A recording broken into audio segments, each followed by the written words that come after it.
Oh, you know what I love? Sports. Love sports. Sports. When It comes to Texas A&M. Where are you getting this information? let me tell you. Welcome to TexAgs. TexAgs Live. I feel like I should be listening to the theme song from the Jeffersons. You know, we're moving on up. We will develop men, we will graduate players, and we will win championships on the field. It's a blessing to be in the position, and we're just thankful to be here. We're thankful to have the opportunity to go out there and play in front of the 12 man. He is a guy that has gotten better and better and better. He's just got that dog in him. It's been special. The 12th man this past week was unbelievable. And this is a real program. It's not fake. This is a real place. And if you want to be really good at football, this is a really good place to be. You know, if I'm betting on anybody, it's the Aggies.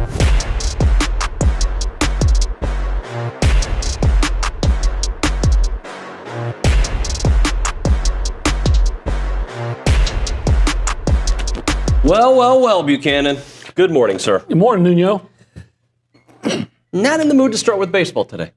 We'll talk baseball, but not in the mood to start with it today. Okay. What are you in the mood to start with today? Are you familiar with the thing called a pigskin football? A pigskin football? Or just football? Let's just talk some football. No. I'm sure at some point I'll bring up the NBA lottery and lose all of our audience. Oh, that was such a it all makes sense now. Who told you yesterday that could happen? Oh, did you say that? You don't remember our conversation about it. I go, what if the Mavs win the lottery tomorrow? We were sitting right there, and you looked at me like you didn't care about the conversation very Imagine much. this whole thing that they make a trade nobody would ever make. Ever. To boost the Lakers, the glamour team of the NBA. And then just by chance, the Mavs defy the odds and just happen to get the number one pick in the draft so they could draft Cooper Flagg. And the reason they did it that way, as opposed to giving the Lakers the number one pick, they didn't want to make it so obvious. So they made us go through this whole cat and mouse show. Well, but except that as good as Cooper Flagg projects to be, I mean... He hasn't. Right. Luka's done it at the NBA level, and in Spain. Himself. You look at... does his name Zion Williamson mean anything to you? Oh, this guy's going to be this great player. He's all right. You can go all over the time, Yep.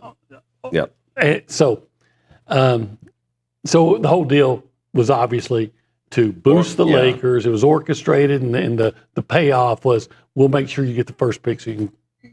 Mavs, have they had the first pick? Yeah, Jason Kidd. Jason Kidd. Yeah, Jason Kidd. Back in 1994? Yeah, and I think they had the first pick once before that when they took Roy Tarpley? Mark Aguirre. Oh, Mark Aguirre. Okay. Yeah. Anywho. Tarpley was the seventh player taken because everybody else had heard about all the drug issues and stayed away. What about Derek Harper? Who? Derek Harper? No, he was first round pick, but not nearly the top. Yeah. This is Mavs radio, apparently. Yeah. Let's talk some Aggie football. Never a bad time to talk A&M football. So yesterday during the show, it came out that A&M is going to play Notre Dame on NBC, 6:30. I think Billy asked the question, when's the last time A&M played on NBC? I don't have the answer to that. I guess I'm looking forward. I won't watch it. So no, I'm not looking forward to it. I'll be at the game. Yes, you will be there. Yeah. I'll be there too. And I'll be listening to Andrew Monaco, the voice of the Aggies. Selfishly, I wish the game was starting earlier. Yeah. But obviously it's going to be a great atmosphere. Because we're going to have a 6 a.m. flight leaving Chicago the next morning, probably. Yeah, maybe I'm going to get on my wife's flight. Oh, that's right. She's going up there. She's actually staying in South Bend. I've been working it, and I'll use the show to help me get there. Shane Gillis and Zach Bryan are performing a week prior at Notre Dame.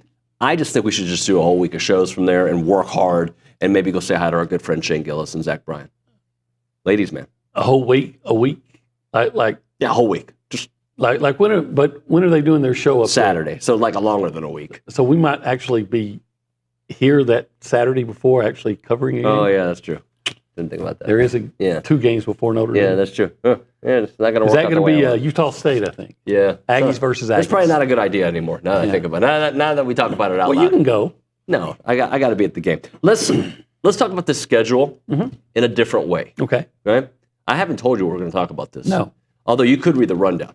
That being said, I want you to we'll rank together the opponents hardest to easiest. Okay? So if you look at this schedule, you say, I wonder who the hardest opponent is. And you can factor in many things. You can factor where the games play. I don't care what you factor. Okay. All right? Hardest game on their schedule. Texas. Oh, I agree. At Texas, and it's Texas. Yeah. I think the second hardest game is easy. And it's not because I think this team is the second. So the second hardest is easy? Yeah. It's not because I think they're the second best of the group, although they could end up being. I think the history at LSU makes them. They haven't won since '94. So they would be my number 2. Okay. I can see that. This is like a draft. I feel like we're drafting teams. And then the aforementioned Notre Dame is my number 3. Agree? Disagree? Since it's on the road, and we're conditioned to assume that Notre Dame is just going to be really good. Yeah. They're usually okay, right? Yeah. It doesn't hurt that you get to play Army and Navy often, Navy every year, and dregs of the ACC, but okay. So, easy, Texas 1, LSU 2, Notre Dame 3. I think it's easy. Okay. This is where I think we might differ a tad. Okay, I'm going to take South Carolina. That's what I have. Okay. We're 4 for 4. 4 for 4. Why South Carolina? They should be pretty good, especially with the quarterback they have and Lenore Sellers. And quite frankly, they may have taken a step back, maybe defensively, right? Oh, yeah, they're going to take a step back defensively. Yeah. And they're probably going to be the same on the offensive line, which wasn't good against anybody but A&M. But A&M, right? And then I think we could split these next 2. Okay. He took the. He could put this. I'm going to say. Nope. I'm going to say Auburn. Okay, I had Florida before Auburn, but they're back to back for me. I have Florida 5, Auburn 6. Okay, and I'd say Auburn 5, Florida 6. Yeah. And then I'm going to go with Missouri on the road. So here's my thinking: if DJ Lagway is that guy, then Florida's a harder game. Okay. I just think Auburn has. Yeah, you're probably right. You're probably right. It's probably Florida, but those receivers at Auburn, I think receivers are the greatest weapon now in college football. And I mean, look at teams that win national championships now, and they're usually really good at receiver. Ohio State was a prime example last year. Okay, Florida. I don't vehemently disagree with that. The next team is a team for me that has won 10 games, 2 out of the last 3 years. They have a lot of question marks, but people are still high on them because of their new running back. I got Missouri as my number 7 team. Yeah, I think so. They're counting on a quarterback who's a transfer from Penn State that barely played last year. New receivers. Again, receivers were the strength of their team last year. They had 3 of them that were pretty good. Forget Mookie Cooper was a pretty good player. Mookie. And he's no longer there. Of course, Theo Weiss and Luther Burden. Burden was the second-round pick. I know they'll have some guys. Yeah. But I doubt if they'll be as good as the ones they lost.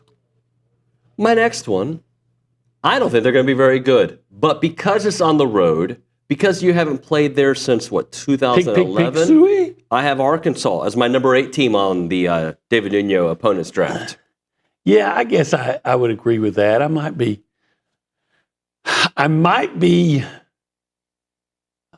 tempted to put UTSA there. Okay. But I wouldn't get mad at you. On the road, they're still an SEC team. It's not coached by Chad Morris, so they're not going to lose to teams like North Texas and Western Kentucky.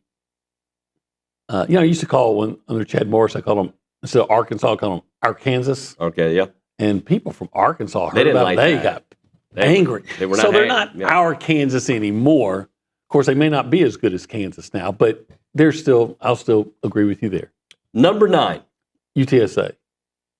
Mississippi State. UTSA. Okay. So if Mississippi State and UTSA played each other, you'd take UTSA. UTSA. Yeah. Especially if UTSA's at home. So here's my thing about UTSA. They've been pretty good the last few years. Yeah. I know nothing about them right now. I'm with you. I know very little about them. But yeah, I know there's a kid from College Station High that plays tight end there, Houston Thomas. My son and him, they used to play. Well, they used to play on some basketball and stuff like and football together. But I do know about Mississippi State, and I can't look at. They were atrocious last year, and I don't know why they'll be better this year. Yep, they lost a lot of guys in the portal. So I have number 10 as UTSA, which obviously we split there, and these next two it doesn't matter. Utah State, Tarleton State. Yeah, I'm going to say Utah State and then Tarleton. So to recap, Texas, hardest game of the year, the last game of the year. They play Tarleton this year, huh? Mm-hmm. LSU. That's a interesting place, Tarleton. They've really invested into their athletic department. Put the schedule up for me, if you don't mind, Nick. Thank you very much. See, no, Stanford. I don't know why I said Tarleton. I was going to say Tarleton. No, sorry. I was going to say, hold on. When I said it out loud, I was like, no, not Tarleton. Yeah, Sanford is last. Yeah. Sorry, so not Tarleton. Sanford. I don't know why. Tarleton's probably coming. In the they're always years. coming. Bronny's got the ear of the athletic department.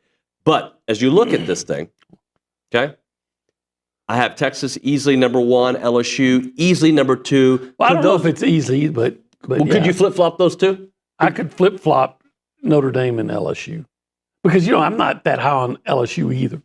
But going to Death Valley because of the A&M's lack of success there since '94, I will agree. Yeah. So Notre Dame to me is a team that I am bumping up because of what they did last year, dropping them a little bit for what they lost, and then bumping them right back up because I think their offense, will be better. Interesting. I think C.J. Carr will be a better quarterback, not a better winner, okay? A passer of the football, a better passer of the football. I think they can run the ball very effectively. Yes, they knew that. They did that. And I think they've got some nice wide receivers. Nice wide receivers. Great house. I'm surprised he got out of the state of Texas. I liked him when he was at Westlake. I'd watch him playing those championship games. Why isn't there more effort to get him? But I still think, they're good, solid receivers. Yep. So, and then the South Carolina, Florida, Auburn, I think it's South Carolina clearly today above the next two, and we can flip-flop on 5 and 6. Yes. Missouri is a complete TBD to me. Mm-hmm. They could move up that list very easily. They could stay exactly. I don't think they'll be much below where they are at 7. Drinkwitz has a way of fielding a competitive team every year. But when you look at what they lost, we didn't even talk about the losses on defense. They had a guy that was taken pretty high. Was their, what was his name? I can't think of his name right now. Defensive end. And then Arkansas, to me, they're going to be atrocious. But it's going to be a close game. It always is. Arkansas puts everything they have into that A&M game. Mississippi State, I have no worries about other than we've seen A&M struggle with Mississippi State before. Yeah, usually when they do, not always, but usually it's in Starkville. Typically they play well against Mississippi State here, even though I've seen them lose here a couple of times to Mississippi State. Yep. And we've already spoken about UTSA enough, so there you go. That is the road to a potential playoff berth. If they go 9-3 is not going to cut it. No. Look, A&M's going to have to be better than they were last year. Is A&M going to be better than last year? If the answer is yes, then yeah, it's a possibility. But you can probably agree with me here. They might be better, and that may not be reflected in the record. Yeah, I think it'll be reflected in that if they're better, because all the reasons to look at the teams on their schedule. Look, Texas is going to be the best team, I think, on A&M's schedule. They're replacing a quarterback. Now, we think the next guy is going to be maybe as good, if not better, but we don't know. 4 starters lost in the offensive line, 3 in the defensive line, a bunch in the secondary. They're really good at linebacker. they're counting on. They've got a guy who was a freshman, Lingo, who's a pretty good receiver. Yeah. Is he good as Golden was? I don't know. Right. So they put a lot on that tight end last year, who's no longer there. They did. So I don't think Texas is as good. Texas is going to be the best team. I don't think Texas will be as good this season as they were last year. If you're a Longhorn fan saying, "Oh, he's just an Aggie trying to make himself feel better," first of all, I'm not. Didn't go to A&M. But secondly, you tell me why you're going to be better in the offensive line without Kelvin Banks. Tell me why you're going to be better without Marcus Golden. Tell me. Look, they might. Right? There's always the might because they've recruited so well the last few years, and we know about what Kurt Bowles and the number he reported on their NIL fund. But all I can say to that is not that A&M had the opportunity that Texas had in 2020. Talking about A&M in 2020. But we know what that offensive line looked like the next year when you lost a bunch of guys to the NFL. That is just the reality. Sometimes you hit on these guys, sometimes you don't. Not saying they're going to be bad. No, I'm saying... Are they the best team in the SEC in your eyes? I think they are. Could be. I don't know. When I look at the SEC, maybe it's just me being, blind. I look at everybody and I see a lot of teams that might be about the same. Yep. And I'm talking about Texas. I'm talking about A&M. I'm talking about LSU. I'm talking about Georgia. You tell me the team that doesn't have warts. Or warts haven't been identified yet. Or questions. They're going to have questions, and questions will arise. And some teams are going to answer their questions with exclamation points. Some of them, the questions aren't going to be answered negatively. By the way, what's the name of this show? This is TexAgs Live. Okay. Do we have a presenting sponsor? We do. It's David Gardner Jewelers. Okay. In the studio, we had to name it, right? Oh, you mean this whole studio? The entire studio, yeah. We're not just a section. The Rollo Insurance Studio? Yeah. And because people joke that we have 30 minutes of advertisement, we'll do it in a minute. What's the name of this hour? The Go Hour. Okay. CC Creations. Yeah, that's right. That's right. In this particular area. This is the Holistic Planning Cool Zone. Yeah, and they do a lot of quick things. A lot of cool things. Boom, boom. They'll have investments, estate planning, tax help, investing in pro sports. Investinprosports.com. Yeah, let's start doing it like Jimbo Fisher. Let's start doing it like Jimbo Fisher. So right. If you want to be a part of the conversation, what you need to do is call 979-693-1150, the Bucky's Catering Hotline. So now all the people that complain about how we have too many ads can be happy. Well, I have no idea what you just said. I don't either. Why don't we talk like robots? Let's go behind the glass and say hi to the people. Nick Savage, can you try to speak at that same speed? Yeah, what we need to do, we didn't execute it well enough, and maybe we moved the ball like down Jimbo the field Fisher. a little bit better. When you go back to that fourth quarter, find the inches. I kind of feel bad doing that. That was like an Irish Jimbo Fisher, to be honest with you. A little Irish. Maybe he is Irish. I don't know. Jimbo or Nick? Well, I'm Jimbo, maybe. I guess then it'd be O Fisher. I think we've lost this show, control the show. Nick, what do you have for us? I was just going to chime in on what I thought about that, at least the five hardest. I won't go down that whole list, but I agree with you. Texas, definitely the hardest game. I'm going to go Notre Dame 2 on that. Okay. LSU 3. I'd say South Carolina at home 4. And I teeter between Missouri and Florida there. Missouri on the road, Florida at Kyle Field. I'll go Florida, the 5th hardest game on that schedule, just because we all expect DJ Lagway to do so well this year. So why don't we do that? Why don't we ask the audience to send in their 5? And if it's different, I need a reason behind why. Like, hey, David, you're missing out. Florida is actually the best team on your schedule, which I don't think anybody's saying that, but I need a reason for it. 979-693-1150, or you can do it on the YouTube page or on the TexAgs Super Chat, right? Let's go to the Angry Elephant News and Social Center. And Maria Griglione. She talks fast. We need you to try speed talk. You just got to try. Like Audible ×2. Go. She won't do it. She's laughing fast. I can't. Come on. If not, we're going to have you read a text. There are no texts. Please, people text her. Make her say things. Read what I was going to say, fast. It's okay. Just give us a report. Okay, going into men's golf, the number 12 Texas A&M men's golf team completed Monday's opening round of the NCAA Auburn Regional, and they tied for 5th place. The top 5 teams at each of the 6 NCAA regional sites advanced to the NCAA championship.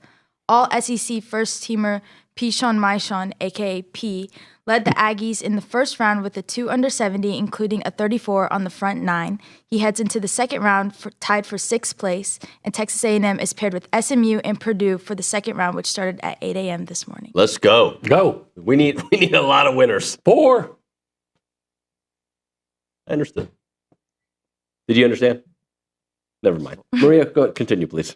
Yeah, moving on to women's golf, Texas A&M's Vanessa Barovolos, sorry if I messed up that name, secured her spot in the 80th U.S. Women's Open yesterday after winning the U.S. Women's Open local qualifier at Elgin Country Club.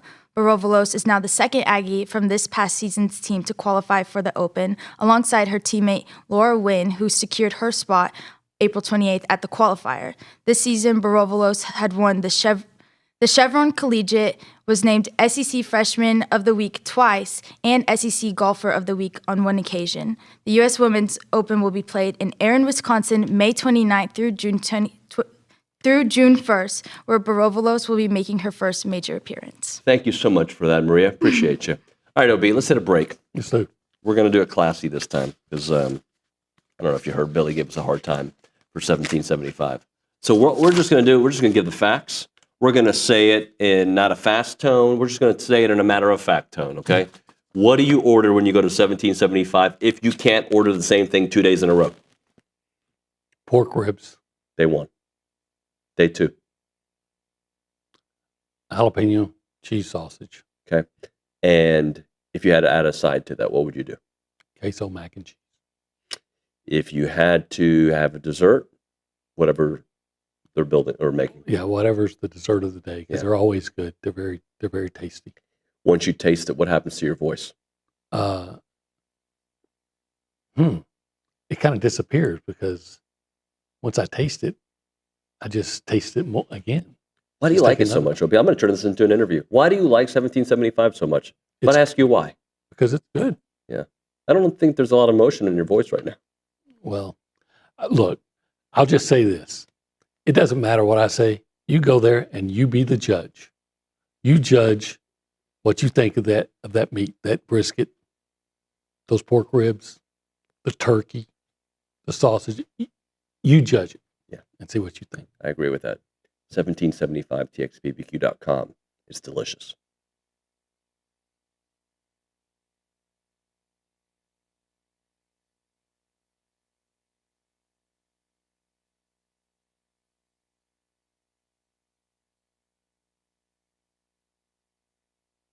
What's up, TexAgs? This commercial break is brought to you by my good friends over at Aggieland Chevrolet, the official automotive sponsor of TexAgs.com and me, Billy Lucci. Greg Gunn is the proud owner of Aggieland Chevrolet and invites you to visit the dealership to experience true Aggie hospitality. From their friendly staff to the experienced service team, Aggieland Chevrolet is TexAgs approved. Check out the dealership off of Highway 6 in Bryan or go to AggielandChevrolet.com and tell them Billy Lucci sent you by.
Something tells me this is not on your playlist. I mean, it's all right. It's a Nick song, right? It's got to be a Nick song. Yeah. Is it a Nick song? That's Aerosmith. Yeah, I'm just. Yeah. I would wonder if the equestrian team uses this as a, kind of a theme song. To get ready? Back in the saddle again. Back in the saddle. Yeah. Back. You big Aerosmith guy? Yeah, I like Aerosmith.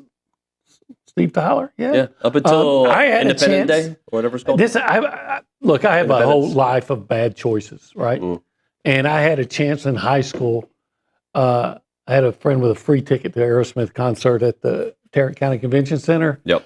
And I chose to go see the Rangers instead that night. And what did the Rangers do? I can't recall, but I'm sure they lost.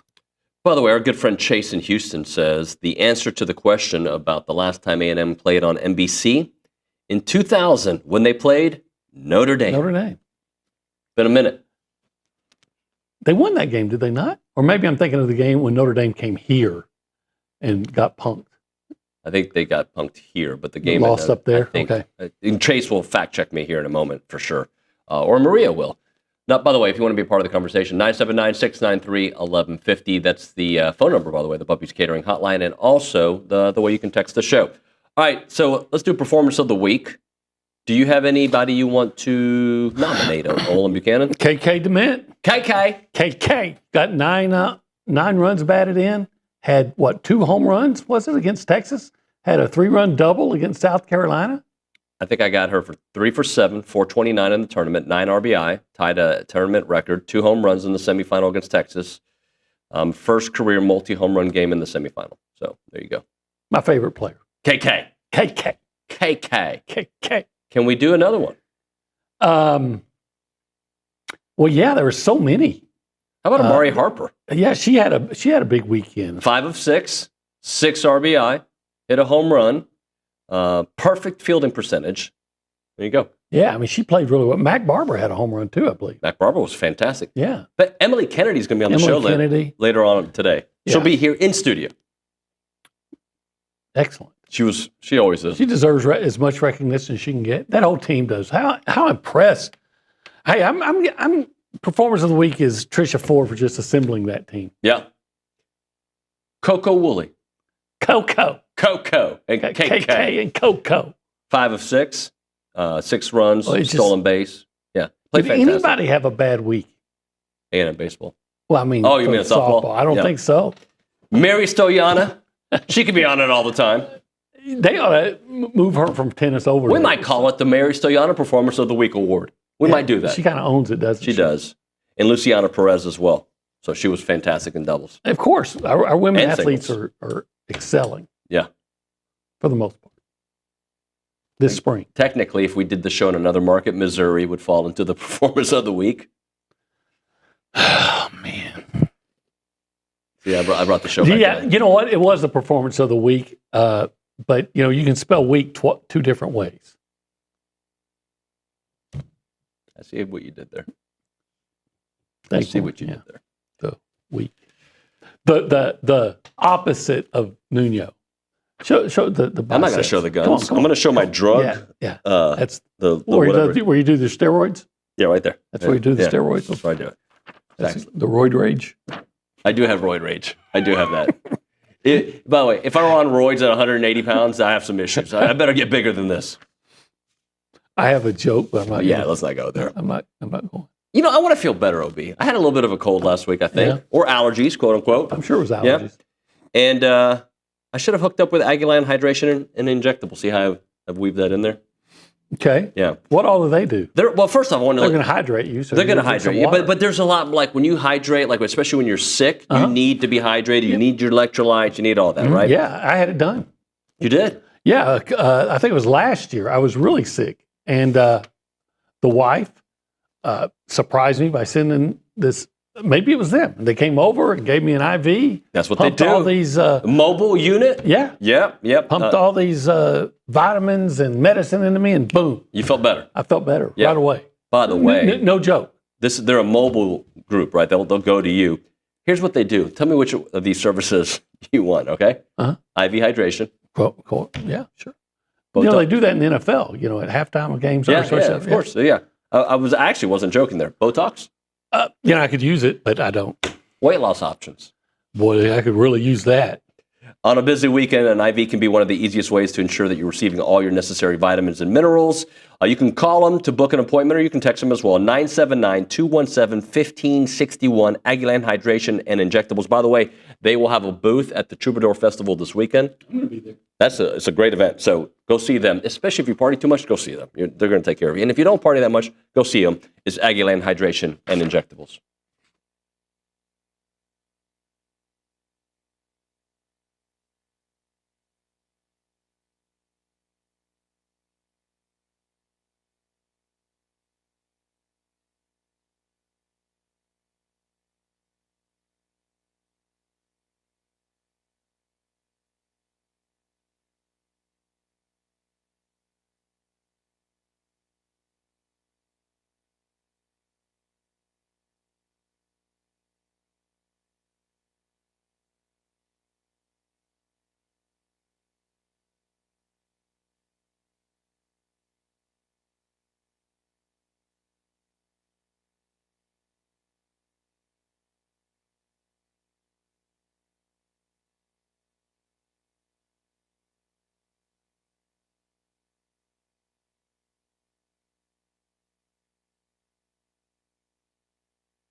All right, we're back. TexAgs Live, presented by David Gardner's Jewelers, Rollo Insurance Studio Go Hour, presented by the Warehouse of CC Creations. One of my favorite things that I know annoys some people is when trolls from other fan bases come on the YouTube page and start talking mess with their fake name. Okay. I love it because I love to do research. Because I have some YouTube privileges, I can see more about their account. I love it. I love knowing about the losers that are not man enough to put their real name and come say something, 8-4, and like I love it. I love it.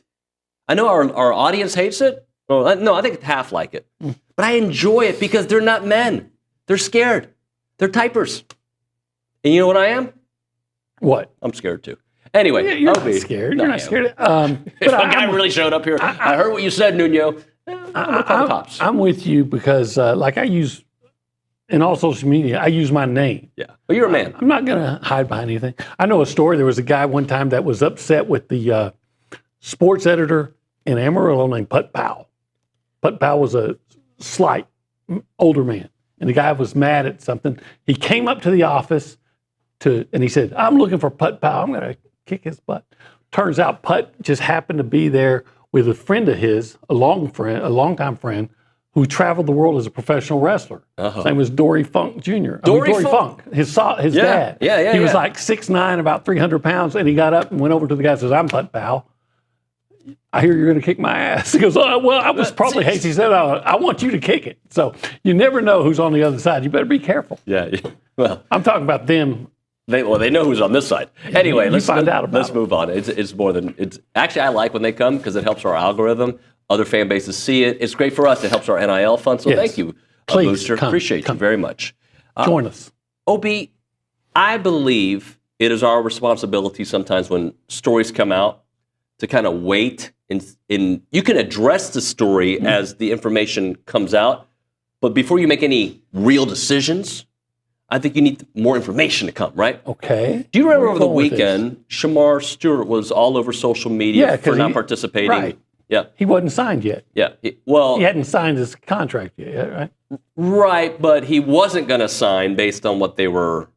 Well, that's negotiated. Is that really that unusual? Well, because it's supposed to be a certain slot, and it shouldn't be a negotiation. Like, this is what you're going to get at this draft spot, yada, yada, yada. But so some people were making it, coming after Shamar, saying that was classless, yada, yada. If you look at social media, that's what. But today, Mike Florio, or I think yesterday, Mike Florio makes the situation a little bit more clear. Per Florio, the Bengals attempted to pay Stewart a smaller training camp roster bonus percentage, which is a major component of a player's future pay, right? And all they have to do is the Bengals can make the small contract fix and it'd be taken care of. So they offered him less than they're supposed to, which affects his future. And I'm sure his agent said, hey, no, we're not signing this is not going to fly. The Bengals are notoriously cheap. Exactly. Yeah. So I wish people would wait for opinions. I know we can't because we got to type fast, but I'm just surprised that because I didn't follow it. That's not that unusual for people to not go to ATOs or different things, even rookies, because until they get signed. Well, he was there. He was there, but he's he not just didn't participating. Right. And again, I think off-season people are just clamoring for any kind of content. Florio goes on to say, as we understand it, the talks bogged down regarding the percentage of compensation in future years to be paid as a training camp roster bonus. This has become a device for putting a sizable chunk of a player's pay in his pockets in future years early in the season. In this case, the numbers offered by the Bengals reflected a lower percentage than the 17th overall pick received in 2024. A simple fix, match or beat the percentage from 24.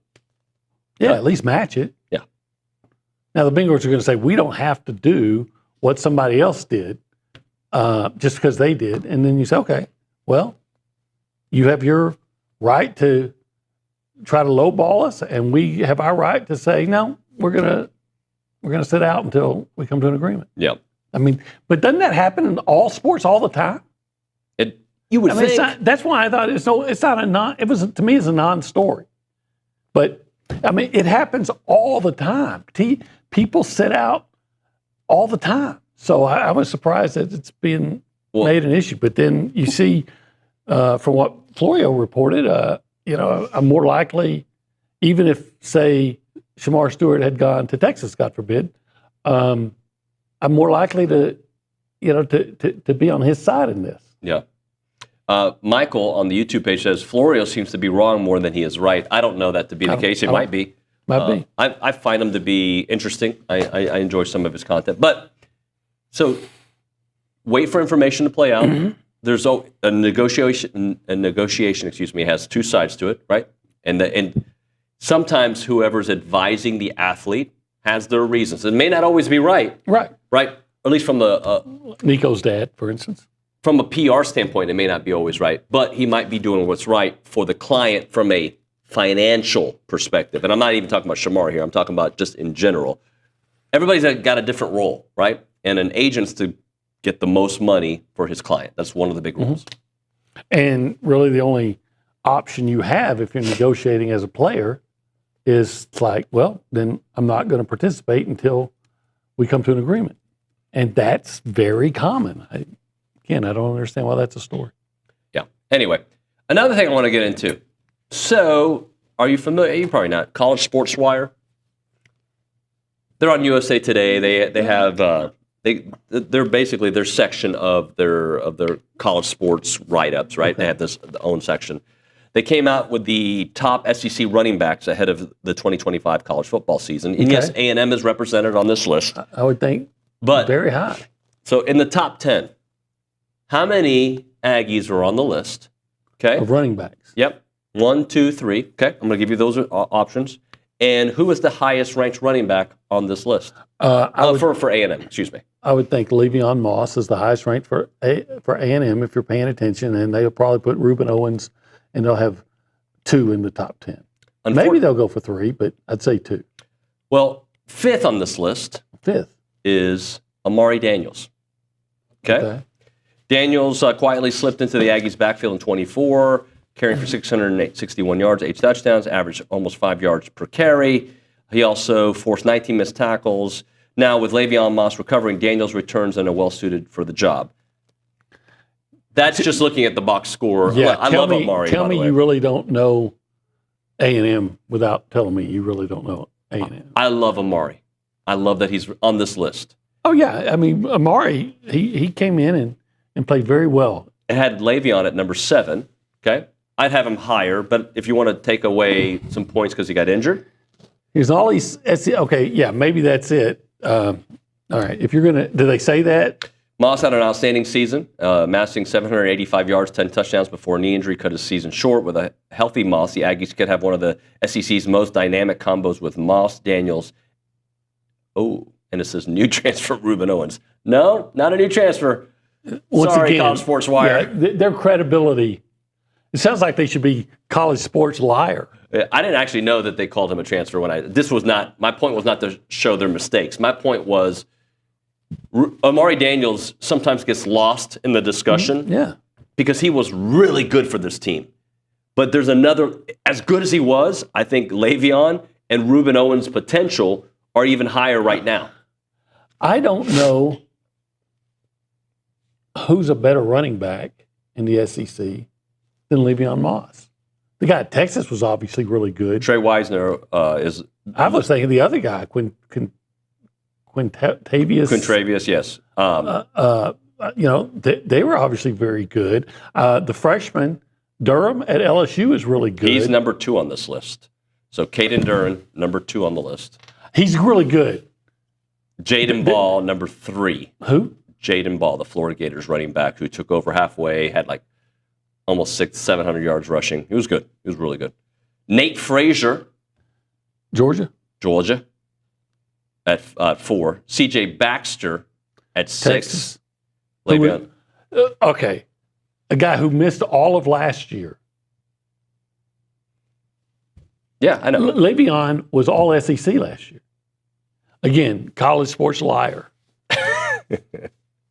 Again, my point was not to show how bad. Right, I was just highlighting the Amari, and now that I've gone deeper into this list, I'm like... They really don't know. You wonder who... Do they have a byline on this? I just copy and pasted what their list was. The number 8, Ahmad Hardy. People were very high on him, the Missouri running back. I can see that. Devon Booth, Mississippi State at 9, and Faison at South Carolina at 10. Huh. Faison, huh? Mm-hmm. But new transfer, Reuben Owens. Where'd Faison, is he a transfer, I assume? I think he is. Because, they had Rocket Sanders last year, and he's moved on. Nobody else really played. And he was really good Nobody against from A&M. Alabama. Nobody from Alabama on this list. Jamario Thomas, no. But, which I don't. But let me just say this: if Amari Daniels is a top 10 running back in the SEC as your third running back, that's all you need to know about this running back room. Well, we've talked about it before. The A&M running back room is as good. I'm not going to say better because I don't know everybody. It's as good Texas as is any good. in the country. A&M is good. As good as any in the country. So, and to your point, those who follow A&M, I would think most of them would rank them in this order: Le'Veon Moss, Reuben Owens, Amari Daniels. Yeah. I mean, that's what the depth chart would show, too, I would assume. And College Sports But Liar again, says, that sounds like a shot at Amari. It's not a shot at Amari. It's just that's how good I think Reuben Owens is going to be. Okay? Well, I guarantee you, Reuben Owens, from the coaching standpoint, depth chart, had he not been injured, Reuben Owens was going to be the number 2 guy. Yeah. Now, look, I'm with you. I love Amari Daniels. Here's a kid from Miami that could have left, could have transferred out, and he doesn't. He stays here. And in today's college football, look, I guarantee it's somebody out there would love to add Amari Daniels, making him their starting running back, and he stays. Yep. So in today's college football, where you never know who you're going to have, I think Amari Daniels should be beloved just for that reason, if nothing else. Besides the fact that he's a really good running back. Yep. And then, by the way, we haven't even got into the others. Yeah, they love the freshmen. Both of them, right? Yeah. And look, I was very impressed what I saw from E.J. Smith in the bowl game. And I was kind of hard on him during the season. He looked it was finally like, I felt like the speed of the game at this level caught up. Like, not that he played at a lower level. He wasn't playing SEC football, though. No.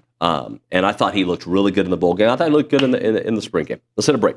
Right now, career opportunities at the Association of Former Students. If you're looking to move back to Aggieland or already living here in Aggieland and need a job, check out the Association of Former Students, who likes to hire awesome professionals, or maybe you're trying to relocate here. They'd like to see you maybe join their team because they have openings in several departments: fundraising, marketing, communications, sales, you name it. They are the premier alumni association and the oldest organization supporting A&M in support of that Aggie network. They play a part in every Aggie story from Howdy to here. Don't miss opportunities to help out the association with Howdy Socials, Aggie Ring Day, class reunions, Aggie Muster, and everything in between. Join a team that exemplifies those Aggie core values of excellence, integrity, leadership, loyalty, respect, and selfless service, all in support of that worldwide Aggie network. If you're interested in joining a team or sharing with someone who would be a great fit, please visit tx.ag/association jobs to apply and get more information on each position. It is the Association of Former Students.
And we're back. TexAgs Live, presented by David Gardner's Jewelers Rollo Insurance Studio. Go Hour, presented by The Warehouse at CC Creations. He's Olin. I'm David. And she's Maria. Maria. What do you have for us there at the Angry Elephant News and Social Center? Yeah, going down women's tennis, number 2 Texas A&M women's tennis team is heading not too far down the road to Waco for the Elite 8 this week, where they will take on number 10 Tennessee in the quarterfinals. Head coach Mark Weaver had an interview saying that the team was looking forward to playing in familiar courts and they look at it as a semi-home court advantage. And Thursday's matchup against Tennessee is set to take place for a 4 p.m. start. Basically, every Aggie out there needs to go support. Would you think of It's not too Waco far. as a Baylor as a semi-home? Just because it's an hour and 20 minutes away and people can come see them and they know that court well, yeah. Kind of like your garage is, not the house, but Kind of. You can sleep in it. yeah, or the back shed, Don't have one. tool shed. Scared of like snakes. You and don't have stuff. one? I thought Nagley's dad helped you build No, one. we do have one. Yeah, we do. But I wouldn't call it a tool shed. Never mind. I'm not going to call it. I can't afford a tool shed. I can't afford tools. I got it for like $15. Can't afford a pool. Let's do this. Let's just end the show because it's been an awkward hour. Oh. Thank you, Olin. Yep. When we come back, John Harris. So typically Josh and John did a little flipperoo. We'll have Josh tomorrow. We'll have John Harris coming up next. Megan Gibson-Loftin after that. And your buddy Dennis Dodd joining the show. We're in retirement. Good guy. Great guy. All right. That's TexAgs Live. We're presented by David Gardner's Jewelers. We'll be back in a few.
John Harris joining us here on TexAgs Live. We're presented by David Gardner's Jewelers. We're in the Rollo Insurance Studio. Johnny can be found on the sidelines for the Texans. He's their sideline reporter. And of course, you can find his great work at at footballtakeover.com. You can find his work at the Houston Texans website as well, though. Johnny, good morning, buddy. Good morning, David. How are you? I'm well. Thanks for doing the old switcheroo. We typically have you on Wednesdays. Yeah, it's okay. I mean, once we're out of season mode and once we're out of draft mode, then yeah, I can pull it off. If I'm in season mode or draft mode, it's like my calendar is so full with stuff, I would have totally forgotten. John, I'm going to ask you something, and we're just going to spitball together here, and I'll see if Luke can pull up the schedule.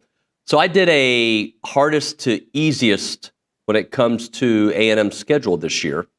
And I just would like to get your thoughts on maybe the first 3 or 4 games of hardest, and whatever criteria you want to use, Johnny, you can use. Luke will put it up on the monitor here in a minute. But I'll just tell you mine and tell me what you think. So I have Texas as my hardest game of the season because I think talent-wise they're going to be the best team A&M faces, and you're going to Austin. So they're my number 1 team. I have LSU, even though I'm not completely sold on LSU as a team that's going to win 10, 11 games, be a playoff team. They might be. I still have a lot of questions. I have them because A&M has not won there since '94 is my second hardest game. I have Notre Dame as the 3rd hardest. And then I have South Carolina and Florida. So I think you can see the schedule now. What do you think? What do you think, Johnny? Well, it stands out, and we'll get our Texas schedule this week, and so some of the things that I look for at Texas schedule, obviously your primetime games and all that kind of stuff. But one of the other things I look for are runs of games at home or on the road. And what stands out to me, and I can't see the schedule anymore, but either way, I've got it up in front of me. On October 18th, you're at Arkansas. October 25th, you're at LSU. Then you have a bye week, and then November 8th, you're at Missouri. Now, I don't think any of those 3 games individually ends up being really difficult. Now, Arkansas always is a tricky one, but that game was played in Jerry World for so long. So now you're going on the road. And I think Taylor Green is a guy that can just create havoc. He doesn't have to be playing a great game for 3 quarters, but in the 4th quarter, he just all of a sudden starts making plays and he can make it tough. But I think losing Jaquinta Jackson hurts them a little bit. I know they got the big back, Russell, but individually that game on the road, it's tough. But when you have 3 out of 4 weeks on the road, in fact, you played the last home game against DJ Lagway in Florida on October 11th, and you don't come back home to play again until November 15th, more than a month without playing a home game. That is as grueling as, people are like, it's not that, it's bad. It is really tough. That bye week comes at a good spot to play 3 out of 4 weeks on the road, and then the other week is a bye week. And you're getting, I don't think that Missouri and Arkansas are in A&M's class. But when you are playing that stretch of games, back to back, road, bye, back on the road, that is rough. And I think that of anything in the schedule, look, Texas at the end on the road is going to be tough. The flip side of that is the season starts with home game at Notre Dame. It's going to be tough, but I don't know that a lot of people will be picking A&M to win that game, regardless of what happens in the first 2. I think Notre Dame will just, because it's Notre Dame and it's at Notre Dame, it's nighttime. Everybody knows Notre Dame and the green jerseys or whatever they're going to wear that night. But then Auburn at home, Mississippi State at home, Florida at home.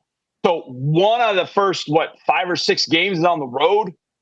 You can get a nice jump start to the season, even if you trip your toe up in that 3 out of 4 week road schedule. That to me is when A&M is going to have to be at its mentally toughest. Physically always, but you got to be mentally tough to get on a plane. And yeah, it's a short trip. I get it. They're all short trips, but it's still a road trip. And it's still playing in difficult environments. Even Missouri can be a tough place to play at times.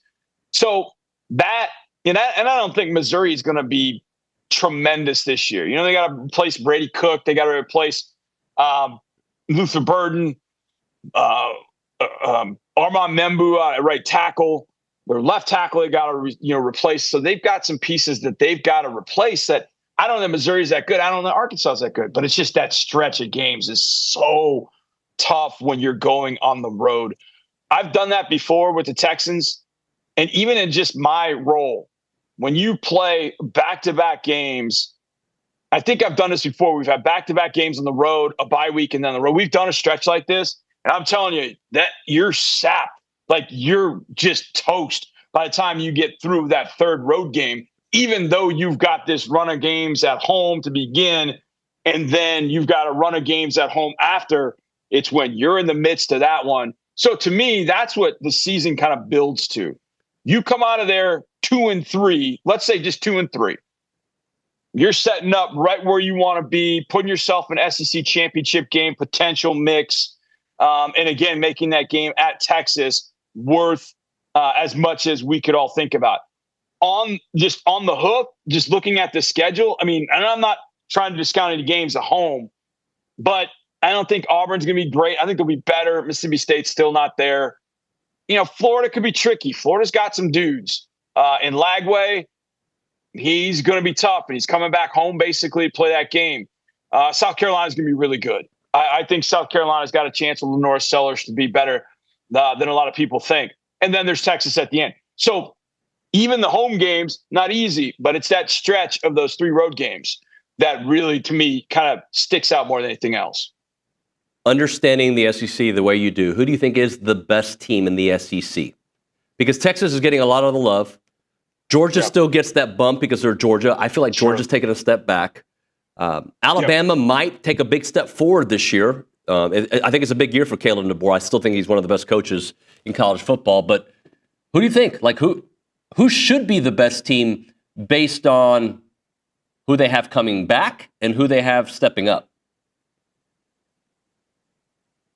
It's hard to deny Texas, but Texas has got to replace, a defensive line that, sent a few guys to the draft. They got to replace starting linebacker. They got to replace a number of guys in the secondary. Now, they got to replace their receivers, but, they had replaced receivers last year, and they spit out Matthew Golden and Silas Bolden and the kid from Isaiah Bond from Alabama. Texas talent is probably up there with all of them. Now, is Arch all that in a bag of chips? We'll find out. He's a Manning. He looks the part. He's very athletic. But does he turn into that guy? Or does he turn into like a lot of ballyhooed recruits that we all talked about? This guy's a 5-star. He's going to be the best ever. Connor Wigman. Does he, have a fate befall him like Connor? I don't know. It's just with that talent, I wouldn't imagine that he would.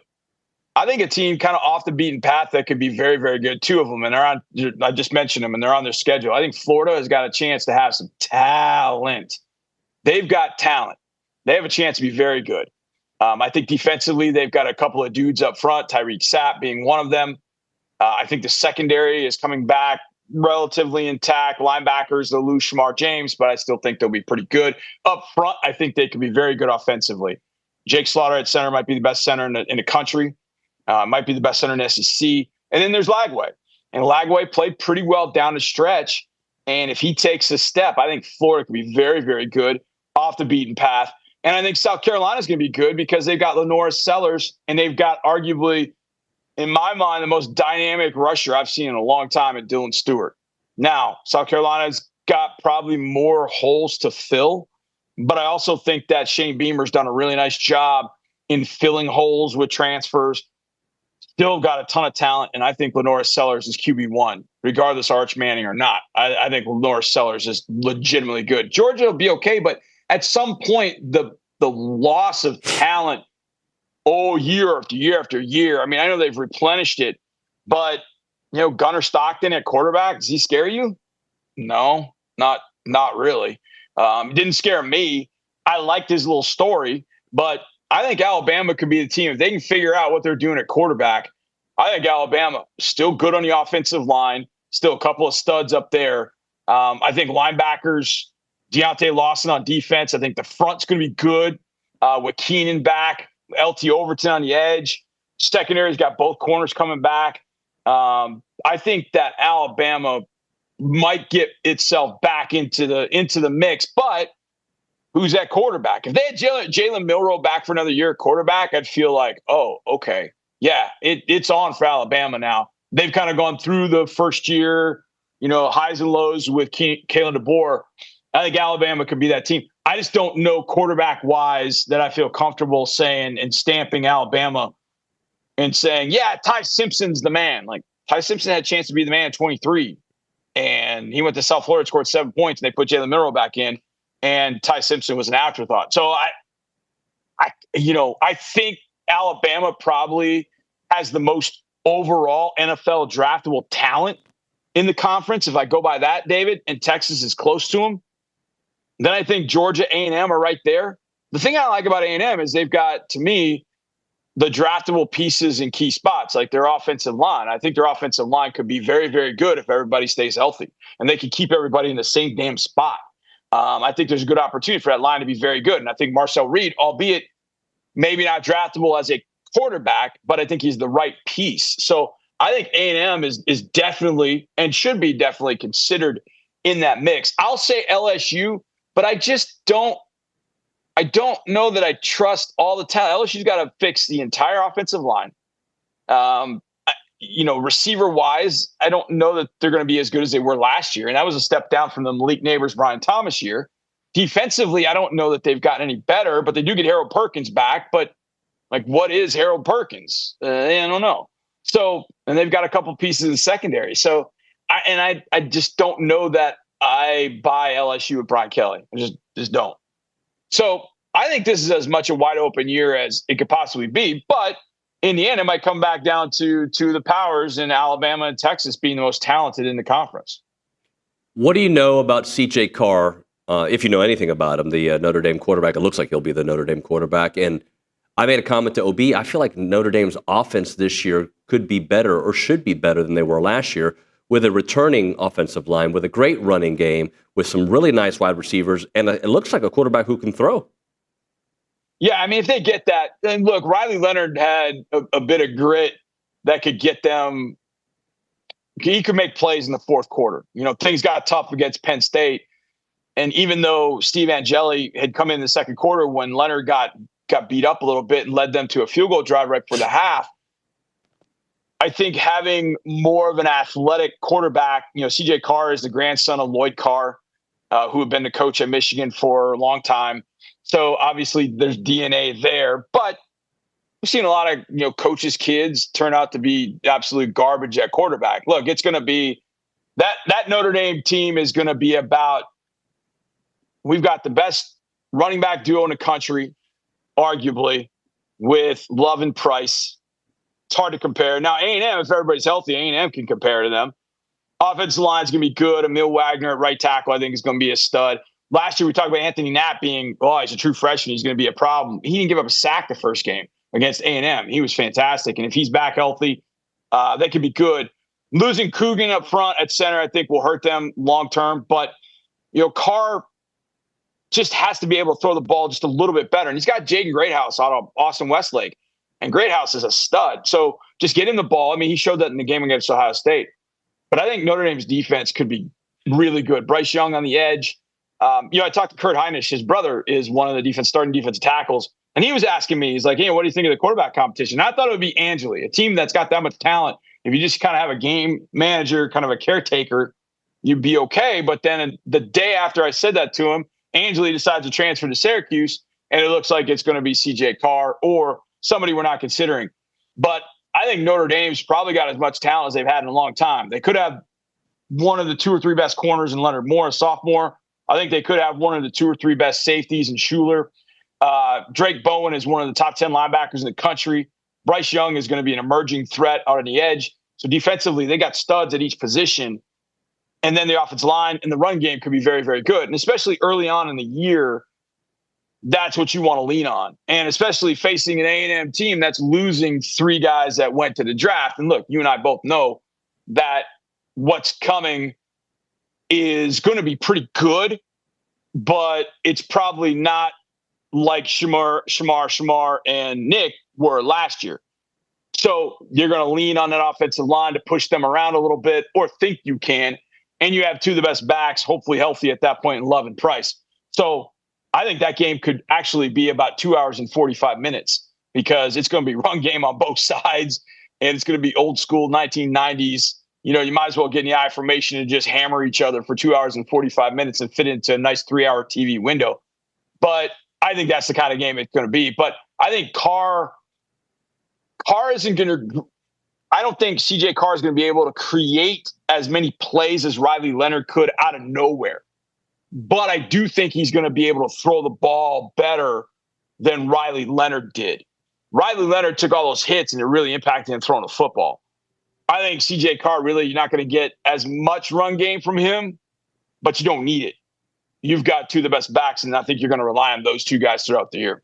Talking to John Harris here on TexAgs Live. Johnny, I want to close out with this question. Billy has brought it up multiple times on the show, and yesterday it came up again. When you look at the 3 quarterbacks from 22, Connor, Cade Klubnik, and Quinn Ewers, all right? And just if you can kind of navigate through like the perceptions of those 3 throughout the years, because, you know, Quinn got to Ohio State early and people thought he was going to be the guy. Cade kind of fell out of favor. Connor had, you know, coming into last year, he was going to be maybe one of the top quarterbacks picked, and how those have all reshuffled, and how history you think will look at those 3 maybe at the end of this upcoming season. Well, that's a loaded question. Yeah. A good one. I think, you know, with Ewers, you know, Quinn had to grow up, really. I mean, I think that was the biggest thing for Quinn. You know, everything came easy to Quinn. You'd see those videos of him, you know, the summer of what was supposed to be his senior year, and he's, you know, flipping the ball, you know, he's making these all sexy throws, and you're like, I remember seeing that immediately and went, yeah, that's not great, because that kind of stuff ain't gonna fly at Ohio State and then obviously come back to Texas. I think Quinn grew a lot, and I think he played decently well in big games, but he was hurt a lot. When he was healthy, he just wasn't healthy a lot. And I think that probably caused I thought it caused probably throwing issues throughout the years, you know, different arm slots he'd try to go to. So I think Connor's game never sped up for him. Like he had to speed up. He was holding the ball too long. You know, you can hold it that way against New Mexico, but you can't do that against Miami. And I feel like he just never developed the reactionary skills to be successful consistently. Like, he's just holding it too long. You hold it too long, you're locked into a receiver. Now you want to, you know, you've got 3 seconds back there and you're like, hey, I still got the ball. Nobody's hit me yet. Hey, let me try and find this other guy. No, you needed to go 1, nope, 2, nope, 3. Yes. And it needs to be that fast when you're playing in that conference. I don't know that it ever got there for Connor. Now, Klubnik has been interesting. I think that Klubnik's offense probably helps him a bit more than maybe the other 2 did. I think Texas offense helped Quinn. I don't know that anything was really going to help Connor. I just think Connor just wasn't developing, you know, how fast he needed to throw the ball and having that pocket presence of, I need to know this, boom, and I think that comes along in due time, and maybe it happens for him in Houston. It just didn't at A&M. But I think Cade Klubnik's offense is made for, you make one read, that read is there, you throw the ball, boom, and go. If that read is taken away, like Georgia did to him, he scrambles and takes off. And Cade is a very good runner. But Cade wasn't playing in the SEC. Playing the ACC, defenses aren't at that level. And there were some things inherent in that offense that I've seen. In fact, I'm actually watching the South Carolina-Clemson game to watch both Klubnik and Sellers. And there are a couple throws Cade makes, like, okay. There are a couple of reads that he makes where you're like, okay, even run reads. And he's a very good athlete. I mean, last year in the Pitt game, they're down, and he takes a 50-yard scramble all the way to the house to beat Pitt. So he's got a level of athleticism. But I don't know that I see Cade completely and totally progressing in that offense that at the end of it, it would make me feel like, yeah, I'm stamping him number one. That's just my gut feel right now. I've seen enough of him to know that he gets kind of shaky when his first read goes away. And that has kind of been the knock on a lot of the Clemson quarterbacks, that they come out and they kind of have some of those similar, well, you give them that one read, they'll take it. But if it's not there, then they'll take off and scramble. That's what Deshaun did. It's what Taj, why am I blanking on his name? Taj Boyd. Number 10. Taj Boyd, yeah. That's what Deshaun did. That's what Trevor Lawrence did. And it took all those quarterbacks a little bit of time once they got to the NFL. Oh, progression, 1 to 2 to 3, or I'm reading this safety, or I'm reading this. They had that one read in that Clemson offense. And I think Cade has shown that he can handle that one read, and he does pretty well. But now it's about that one read, that first read taken away. Where's my second read? Where's my third read? How do I scan? And how do I get the ball out? If Cade does that better, he's going to be a top quarterback. Until he does that, though, to me, he's probably just a day 2 guy right now. Johnny, great stuff, man. Thank you very much, buddy. All right, man. See you, bud. See you, man. John Harris on the Buppy's Catering Hotline. We'll head a break. We'll come back, talk a little Aggie softball. Right now, a moment for Caldwell Country Chevrolet, Highway 21 in Caldwell. Online at CaldwellCountryChevrolet.com. If you're looking for a selection that won't break the bank, check out Caldwell Country Chevrolet because they have great prices on all their vehicles, and they're stocking up on new vehicles, and that's growing daily. That inventory keeps getting bigger and bigger there, and they are south of those big city prices, no dealer add-ons. What you see is what you pay for, and that's the awesomeness that is here from a locally owned company with Aggie alumni ready to roll out that red carpet for you. That is Caldwell Country Chevrolet. They have pre-owned inventory that's moving fast, which means you can get top dollar for your trade-in value, right? So you don't want to wait on this. These deals won't last forever. It's about a 15-minute drive, the edge of Bryan to the beginnings of Caldwell. A short conversation away, but you'll see the difference when you step on the lot and you do business with the great people at Caldwell Country Chevrolet. Highway 21 in Caldwell, online, CaldwellCountryChevrolet.com.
All right, we're back here on TexAgs Live. We're presented by David Gardner's Jewelers Rollo Insurance Studio. Let's go to the Buppy's Catering Hotline, talk to a former All-American, an awesome legend here on TexAgs Live, Megan Gibson-Loftin, to talk a little Aggie softball. Megan, how are you?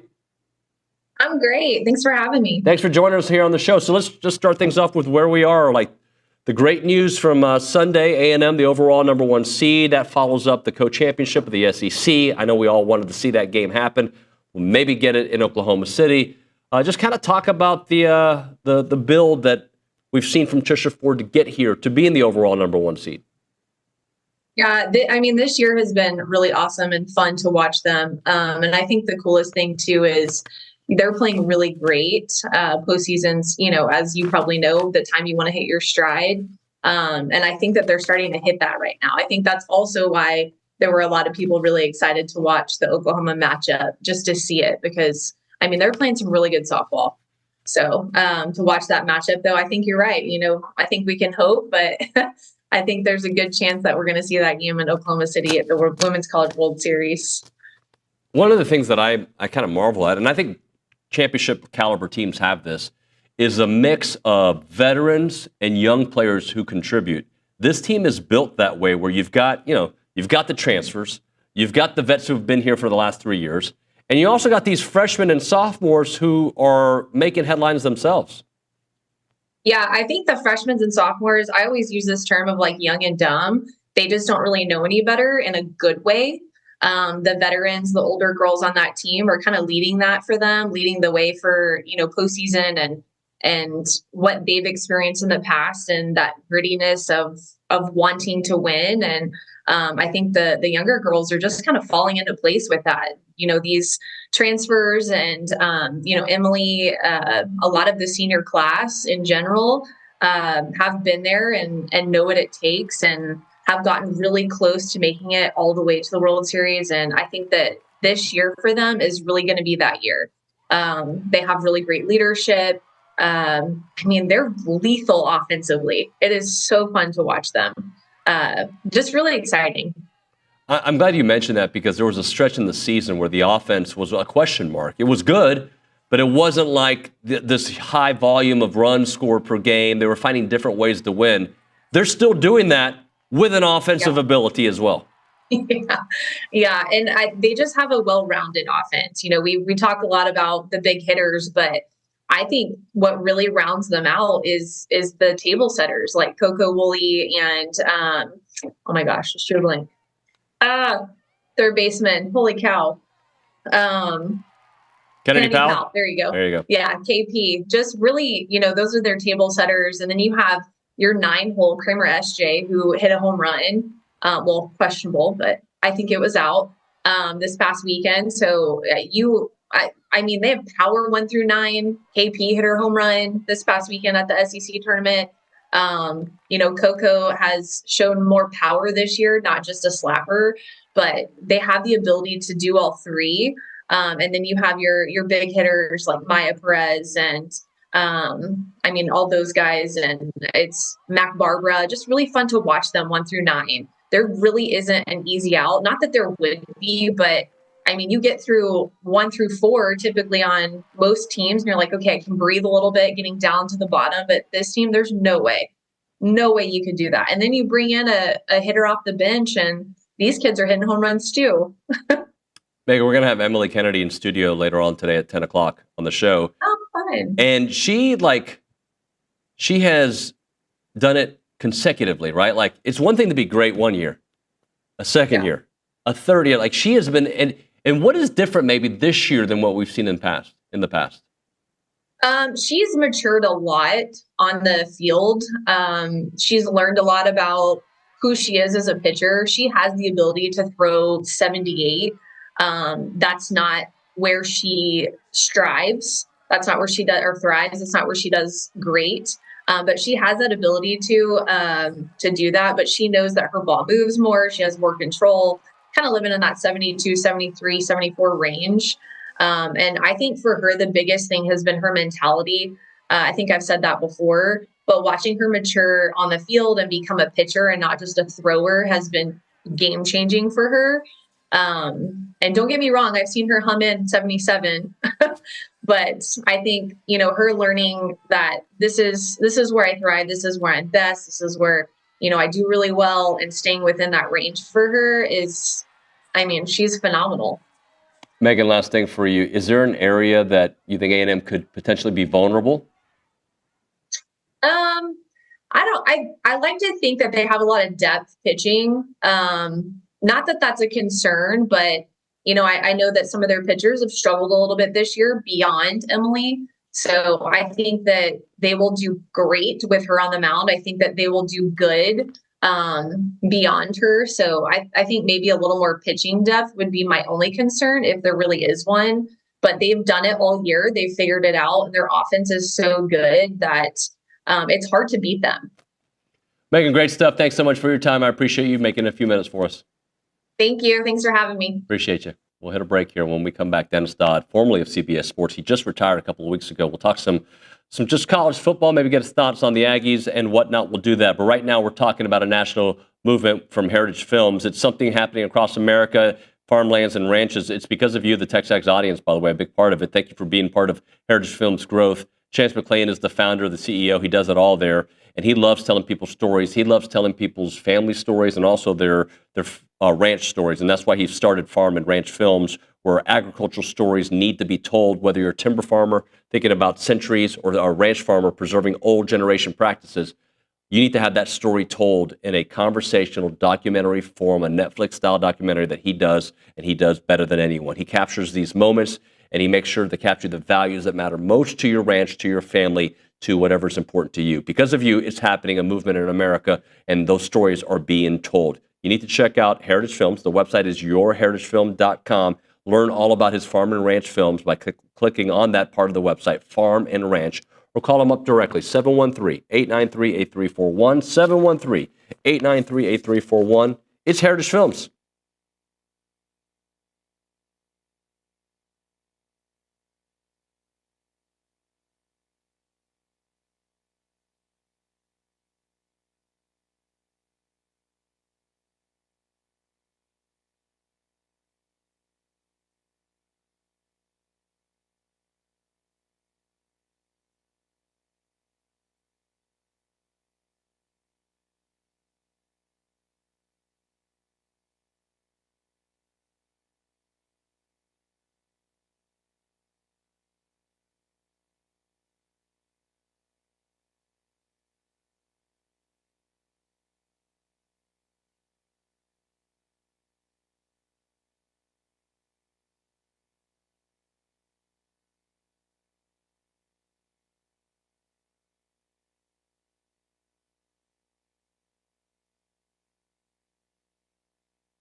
All right, we're back here on TexAgs Live. We're presented by David Gardner's Jewelers Rollo Insurance Studio. Let's go to the Bumpy's Catering Hotline, talk to Dennis Dodd, who retired from CBS after 20-plus years, 27 years. Let's go to the hotline and chit-chat with Dennis. Dennis, thanks for joining us here on TexAgs. How you been, man?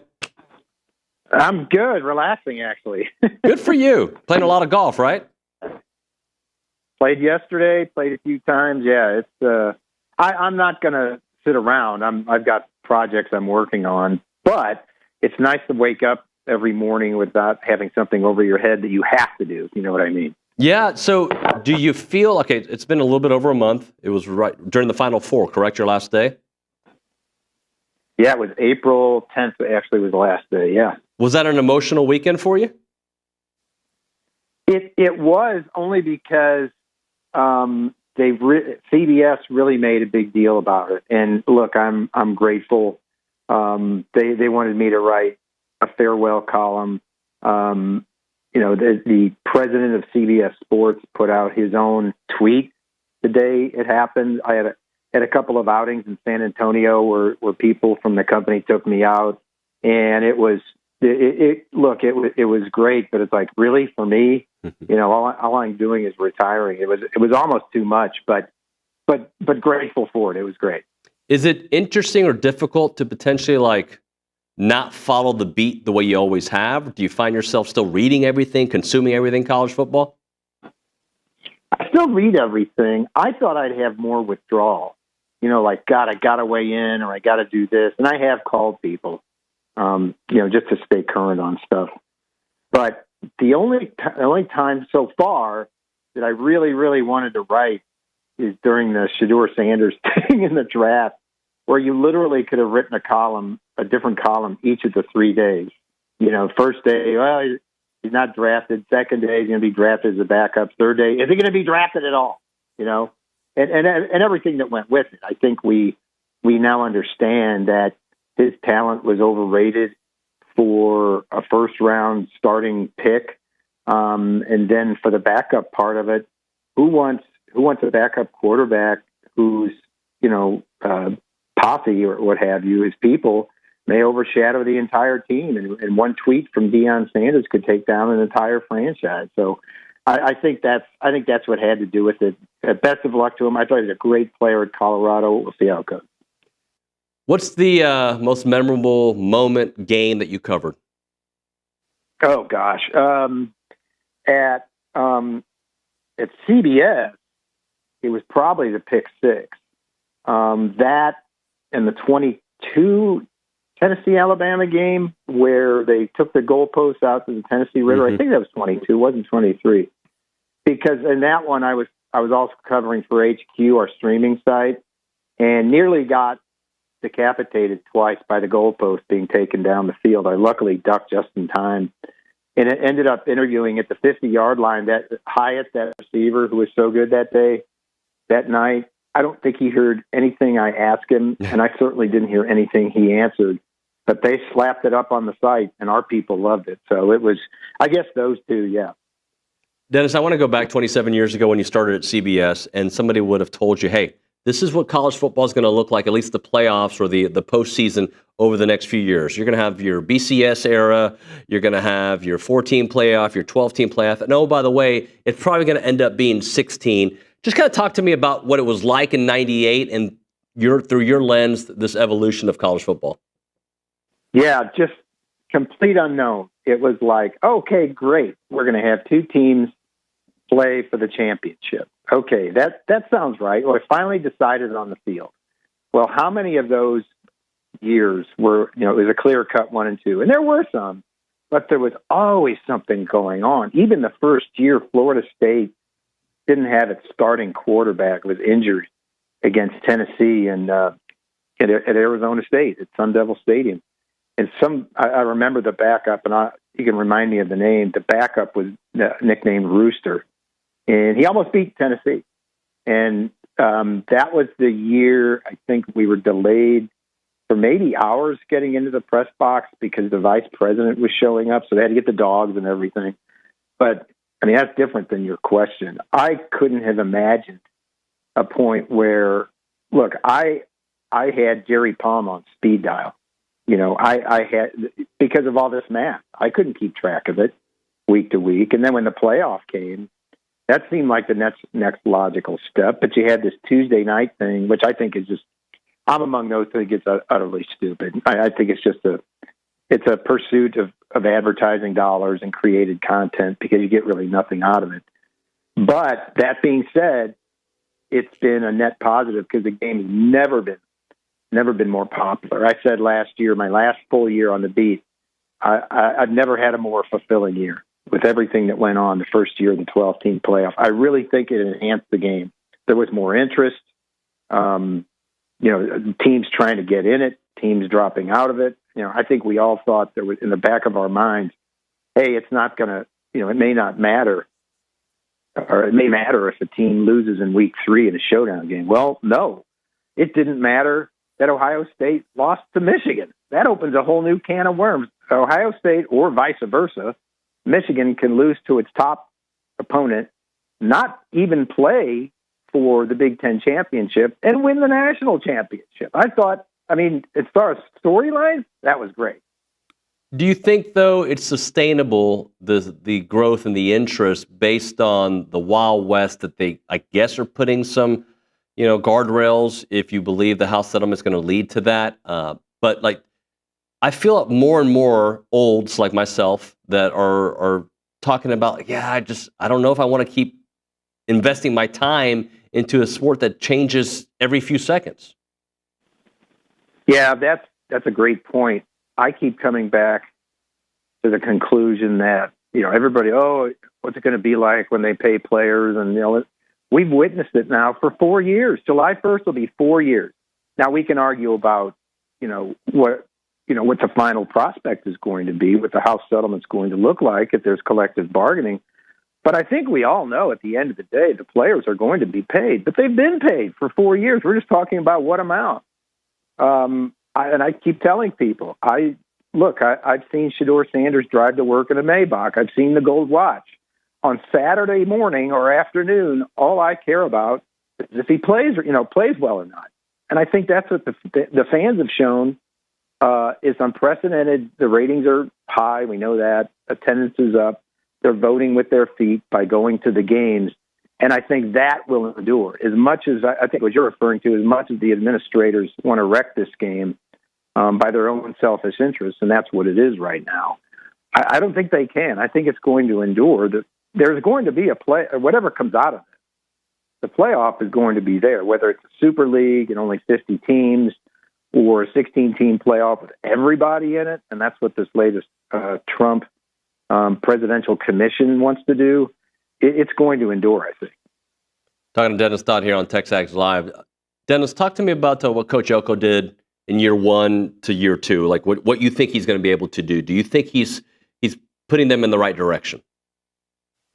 I do. I just think I think A&M's in a situation that a lot of teams are in now. I don't call it realignment anymore. I call it consolidation, where now you have to play these same teams in year 2, just flip the venue. And that was pretty tough last year. A good year 1, but you have to go to Notre Dame. You have to go to Missouri, which was obliterated, but will have the revenge motive. It's going to be tough. I think he laid a good foundation. He had a really good recruiting class, but you've got Texas that's going to be pick number 1 right down the road. Well, the last time, we all know the last time they were in the same conference was, in the Big 12. Well, now it means more, to borrow a phrase. You're in the SEC, not only competing for that, but for a playoff spot, for a conference championship, and a national championship. So I think Mike Elko's laid a good foundation. It remains to be seen, what long-term progress there's going to be made. But it's everything's on the table. I think for all these schools in the SEC and the Big Ten, the potential is unlimited. Those who don't live up are going to fall short. You see that already. Last thing for you. Why do you think over the last 30 years, A&M has not been able to break through? You had your moment. You had 98, K-State, winning the Big 12. You had the Johnny year in 2012 and 2020. And other than that, it's just been kind of mediocre.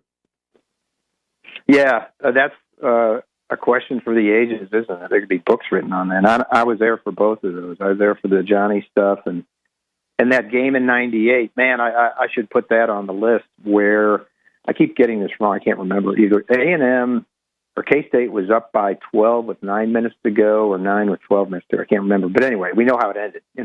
Overtime, and A&M wins, but can't get over the hump. Some of it was selection of coaches. Some of it was, Heisman Trophy winners leaving, like a Kyler Murray. Obviously, some of it is recruiting not measuring up. So you've still got, what is the last championship? It was 1939, I think. I think that's right. Yep. Part of it is chasing Texas, which they will continue to do forever. And I said, now the price of poker has gone up because they're in the same conference.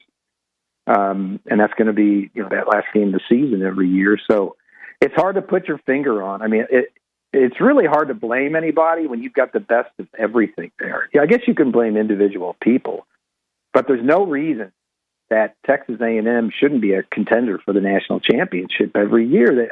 All you have to do is take one step on that campus and see not only the sports facilities, but the campus in general. And, who wouldn't want to play there? So it remains a mystery. I'm not going to be an expert on that one. Dennis, by the way, you were talking about that K-State game. A&M was trailing 27-12 entering the fourth quarter. They scored 15 in the fourth to force overtime, and they won it in the second overtime, 36-33. Yep. Who was the receiver? They made a movie about him. Sir Parker? Oh, Sir Parker. Running back, yeah. They dropped him. How about that? Yep. Yeah. Hey. Now, here's a great story. Here's a great, if you got time, of course. Really great story. You can still find this. Bill Snyder, people know this is true. Bill Snyder, in the post game, compared losing that game to the crippling of his daughter, Meredith, who was crippled in a car accident and was partially paralyzed. And you can still find it. The 30-second bite is still out there somewhere on the internet. If people want to know how important sometimes college football is, and maybe too important to people, go find that, because that's true. He did say that. Dennis, man, we appreciate you. Hope to check in with you from time to time. We really love your work, and congratulations on an awesome career. I got plenty of time. I appreciate it. See you, man. Dennis Dodd there on the Bumpy's Catering Hotline. We'll hit a break. We'll come back with a short segment. It's TexAgs Live.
Yeah, that was on the air by both of us, by the way, Maria. TexAgs Live, presented by David Gardner's Jewelers, Rollo Insurance Studio. Let's go to that Angry Elephant News and Social Center. Maria Griglione is there with some awesome stuff to read. We have a text and some news. Yes, some news. Question mark? News first. Okay. Texas A&M track and field are heading to Lexington, Kentucky to begin the SEC Outdoor Championships beginning this Thursday, which will go through Saturday. It marks the first time that Kentucky hosted the SEC Championships since 2014 and the 89th SEC Men's Outdoor Track and Field Championships and the 44th SEC Women's Outdoor Track and Field Championships overall. Events will begin at 4:30 p.m. this Thursday afternoon. Awesome stuff. Let's get a message. Something on the YouTube, something on the TexAgs Super Chat, something on the text line. What can you give me, Maria? From the TexAgs Super Chat, just spur of the moment right now. TU just went. This is from Ag Engineer 12. Yes. TU just went out and bought every high-end DL Portal prospect and a 5-star DT from UGA to try and replace the DL losses of this offseason. They're just spending money like it's going out of style to chase a natty this year. Smart, right? Because at some point they're going to be guardrails, they're going to be ahead of the curve, they're going to be maybe get something out of it. I hate that they're doing it. I wish we were doing it. I know we're trying, but they're spending a lot of money if you read all those reports. We'll hit a break. We'll come back with Emiley Kennedy.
Welcome back in. TexAgs Live, presented by David Gardner's Jewelers, Rollo Insurance Studio. Time to talk some softball. Kay Nagley's joining me to break things down with Emiley Kennedy in studio. Thanks to our friends at Texas Aggies United. Emily, hello.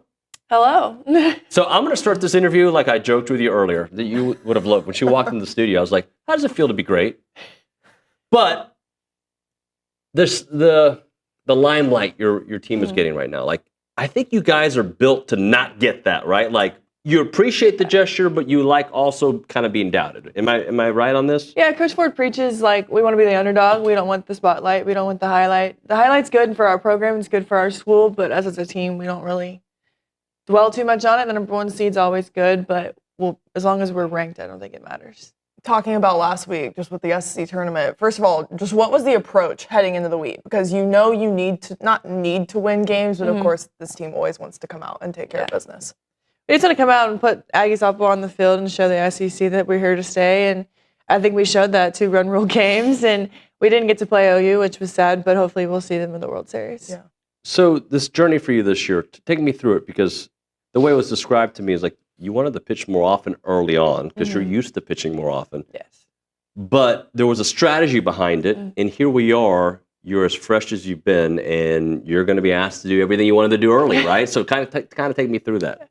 Coach Ford came up to me and was like, you're going to have a staff. You're going to have the same amount of innings as you had last year, but you're going to go 2 weeks longer, throw 5 more, 6 more games. And I think I'm hitting my peak at the right time. And I think that was what Coach Ford was planning, is be top of my game in regional supers, World Series, and be able to throw as many games as I can. Yeah, let's talk about just your usage, because like last year in the Super Regional, you had to be prepared to throw every day. And then this past week, pitching back-to-back innings, just how was that going? And then like that third day, would you have been prepared to go if you needed to? I think the back-to-back games I haven't thrown back-to-back mostly in the SEC. I'm usually the bookends of the weekends. So Coach Ford wanted me to see how I would look back-to-back days. And if she needed me to throw the OU game, I was ready to go. But I don't know if that was the plan per se. But I think coming into supers and regionals and supers, that's going to be probably what the plan is. So you've been so good since you've been here. You might be better now. I think you are better. Where have you improved? I think most of it's like my success is coming from my mental game, just because I don't get rattled anymore like my freshman year. Like a home run would shake me off of my course, and now I'm just like, okay, you hit a home run. Okay, who's the next batter? And it's just being locked in, so locked in mentally that nothing can shake you. So, but how? Like, how do you? Is it just more reps? Is it time? Is it talking to the sports psychologist? How does your mind get the calluses to allow that not to be such a problem? I keep it as simple as possible. Coach Ford calls a spot, hit the spot. Don't make it over. Don't make it too much. Don't make it too big. She calls drop in, throw the drop in where she wants it, and make it as simple as execute what she asks of you. One thing that this team has also been so good at that is nice for you is just on the offense side of the ball, just so relentless. How cool is it to see, obviously Coco, KP, Kramer, Allie, like all of those seniors perform, but you'll also have so much depth with the younger players on the lineup. Our offense is huge. I think going into this year, we didn't know how we would shape up. Like offensively, lost key pieces last year, and I think we can beat almost anybody in any facet of offense. Like we can outrun you and outslug you in the same game. And how nice is that whenever, if you do give up a home run, your offense has your back. Yeah, KP always comes up to me and she's like, we got your back. No matter how many runs you give up, we'll score more. And it's always fun to have her behind my back with that. And this team has proven this year to beat you multiple ways. So, like, if you're pitching or you're watching, right, like, that your team always is going to figure out the little things to do. What is it about this group that can figure it out? I think we just are more mature than we were last year. We were in the supers last year. We lost by 1 run in the 2 games we lost. And I think this year we don't want to lose that way. So we're going to find the 1 run we need no matter which way we have to do it. I know Coach Ford has talked a lot about 4 outs, being 4 outs away from the Women's College World Series last year. I know y'all probably already heard that a lot throughout fall, the season. Have you heard that a little bit already? And just how motivated is this team heading into postseason? She mentions it almost weekly. She's just like, you were this close and didn't make it. Like, this is your year, and you're shaped up to have the best path to get there. And if you don't get there, it's your own fault. So it's just like, you need to keep playing Aggie softball and don't make it too big. Describe her to our audience. Like, they hear her in studio, and I think what you get on the show is who she is, right? She's intense, she's funny, She can be, hard on you when she needs to be. She can give you the pat on the back. Like, she's a little bit of everything, right? Yes. Coach Ford's like, she's her second mom on the field. Will yell at you when you need to, and she'll be your biggest supporter when you need to. She's like, me and her have a really good relationship, and we can talk about almost anything in live softball. And I think my success is because me and her understand each other really well. How quickly did you get that chemistry with her when she came in? It took a little bit. We had a little bit of bumps and bruises her first year, but we sat down and had an open conversation and just laid everything out on the table. And now we can't just not talk about. One thing we're skipping over, y'all were named SEC co-champs over the week. Just what was it? So take us kind of through the delay and then how the team found out whenever y'all weren't going to play and then you were named SEC co-champs. I was kind of worried at first because I knew that what I heard is that the top seed gets the championship regardless if you play, if you don't play. So I was like, I really want to play this game. No, I'm not going to lose 2 games in the rain in Georgia. And then Coach Ford came in and the entire staff came in. The AD was there, our AD was there, everyone was there. And I was like, okay, this is going to go our way. And Coach Ford was like, we're going to be co-champs. And then the whole team freaked out. It was really cool. Yeah. And how, that moment for you, and for, we've talked to you and Coco, just been the staples of this team, but just whenever you came to Aggieland, that is something you've dreamed about, right? Yeah. Me and Coco were we looked at each other and we finally made it. We went through all 4 years and we wanted this program to be where we are, and we're glad to be the class to get them where we need to be. All right, let's do the origin story. Why A&M? How'd you get to A&M? It's a really, my recruiting process was up and down. I didn't want to go far from home, and I'm from an hour and a half down the road. And back when Coach Evans was here, we had a really good relationship. She's a really good person, really good human. My dad and her still talk to this day, and I just wanted to go close to home. Yeah, and what is it about A&M that is home for you? I think the 12th man is huge. No matter where I go, someone's going to be like, Gig'em, we support you. I went to the grocery store yesterday and everyone was like, congrats on co-champs. We hope you go to the World Series. And it's just the support system, regardless if I know them or not, I know they have my back. We'll do a follow-up. How did you get to softball? Take me through the youth, the development, why softball, how you got to softball, and did you think that this path was going to be for you? I grew up playing every sport. I was a gymnast. I did track. I did soccer. My mom played softball in high school. So she was like, if you're going to play every sport, you got to try softball. So then I tried it and I was really, really good at it. And so I was like, maybe I should stick with this. And I went volleyball, softball in high school until I started getting recruited, got committed to A&M. And I was like, this softball thing might be where I need to be. And now you're a pro. You're going to be a pro. Yeah. Yeah, I was going to ask you about that. That's one thing we haven't gotten to talk about. I mean, just what an honor that sometimes you don't think as a kid that you can extend your softball career, beyond college. But how cool is it that you are able to do that? But first, you want to take care of business here.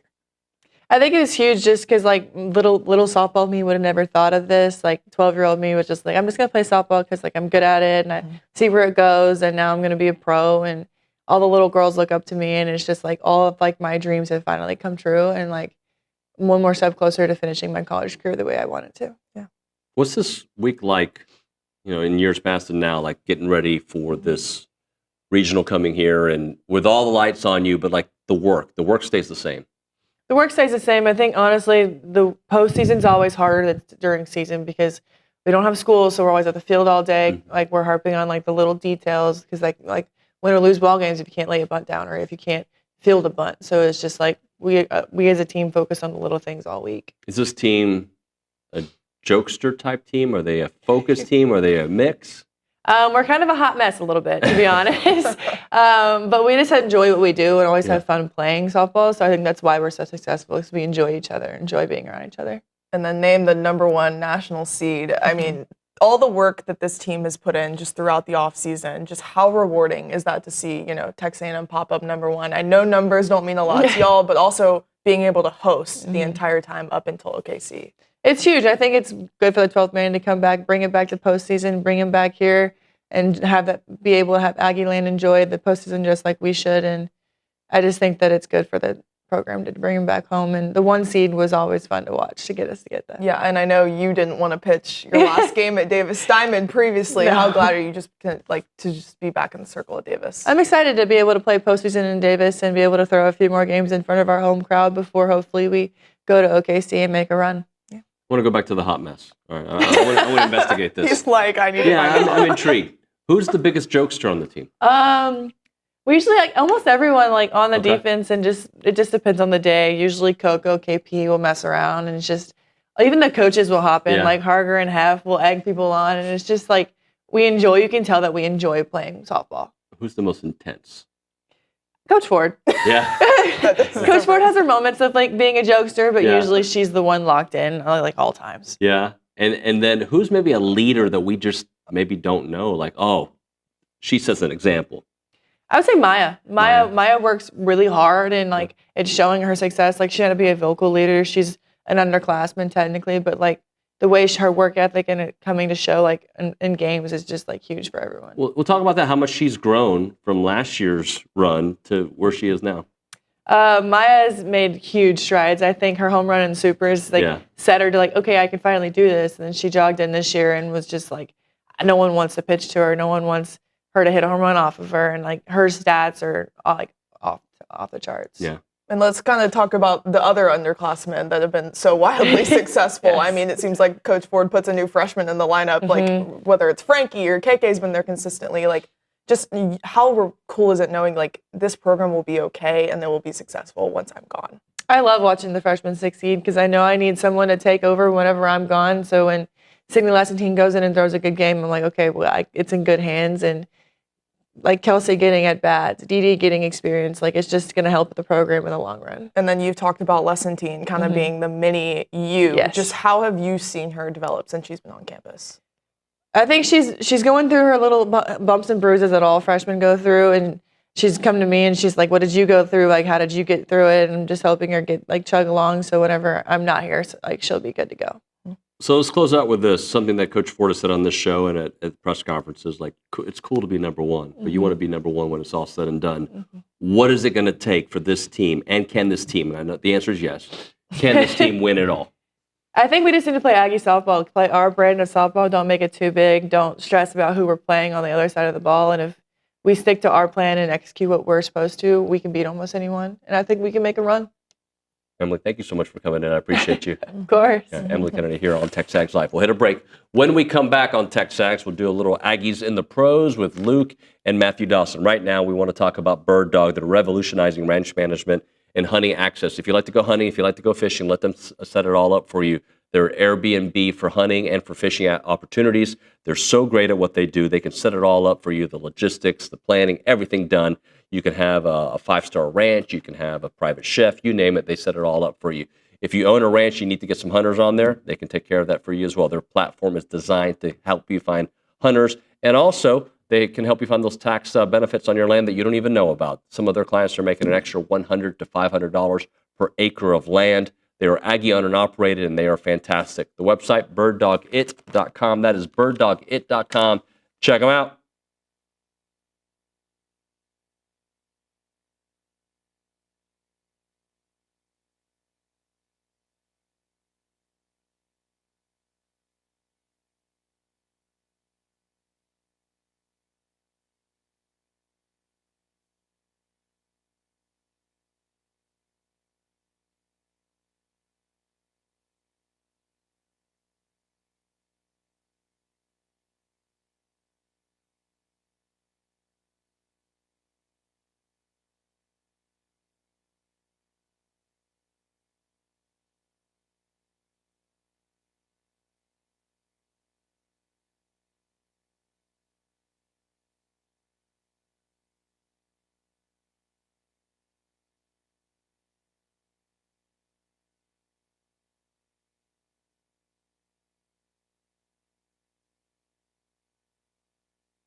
And we're back. TexAgs Live, presented by David Gardner's Jewelers Rollo Insurance Studio. Time for a little Aggies in the pros.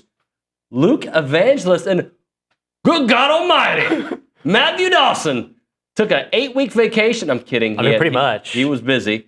Matthew, welcome back to the program, buddy. Thanks for having me on, David. It took a while for me to get back here, but you just let me come right back on air. Like it was no big deal. So. Well, it was scheduled, so it was pre-scheduled. Yeah, I can't change my Google Calendar. Kind of has to let me on these things sometimes. Hey, for the record, I spent some time watching that San Antonio Brahmas Houston Roughnecks game. What an ending to that one! I don't know if they make your cut. They should make your cut because there were some Aggies in there. Well, but look, take over. My fandom for UFL is shifting by the week. 1 week it was the Brahmas, and then they haven't been playing Kellen Mond, but then now the Roughnecks, come in. They're, an easy underplay every single week. And then on top of that, you got the fighting Jim Turners, over there in JT. Memphis. So my fandom is shifting every week, but I can be bought, by the way.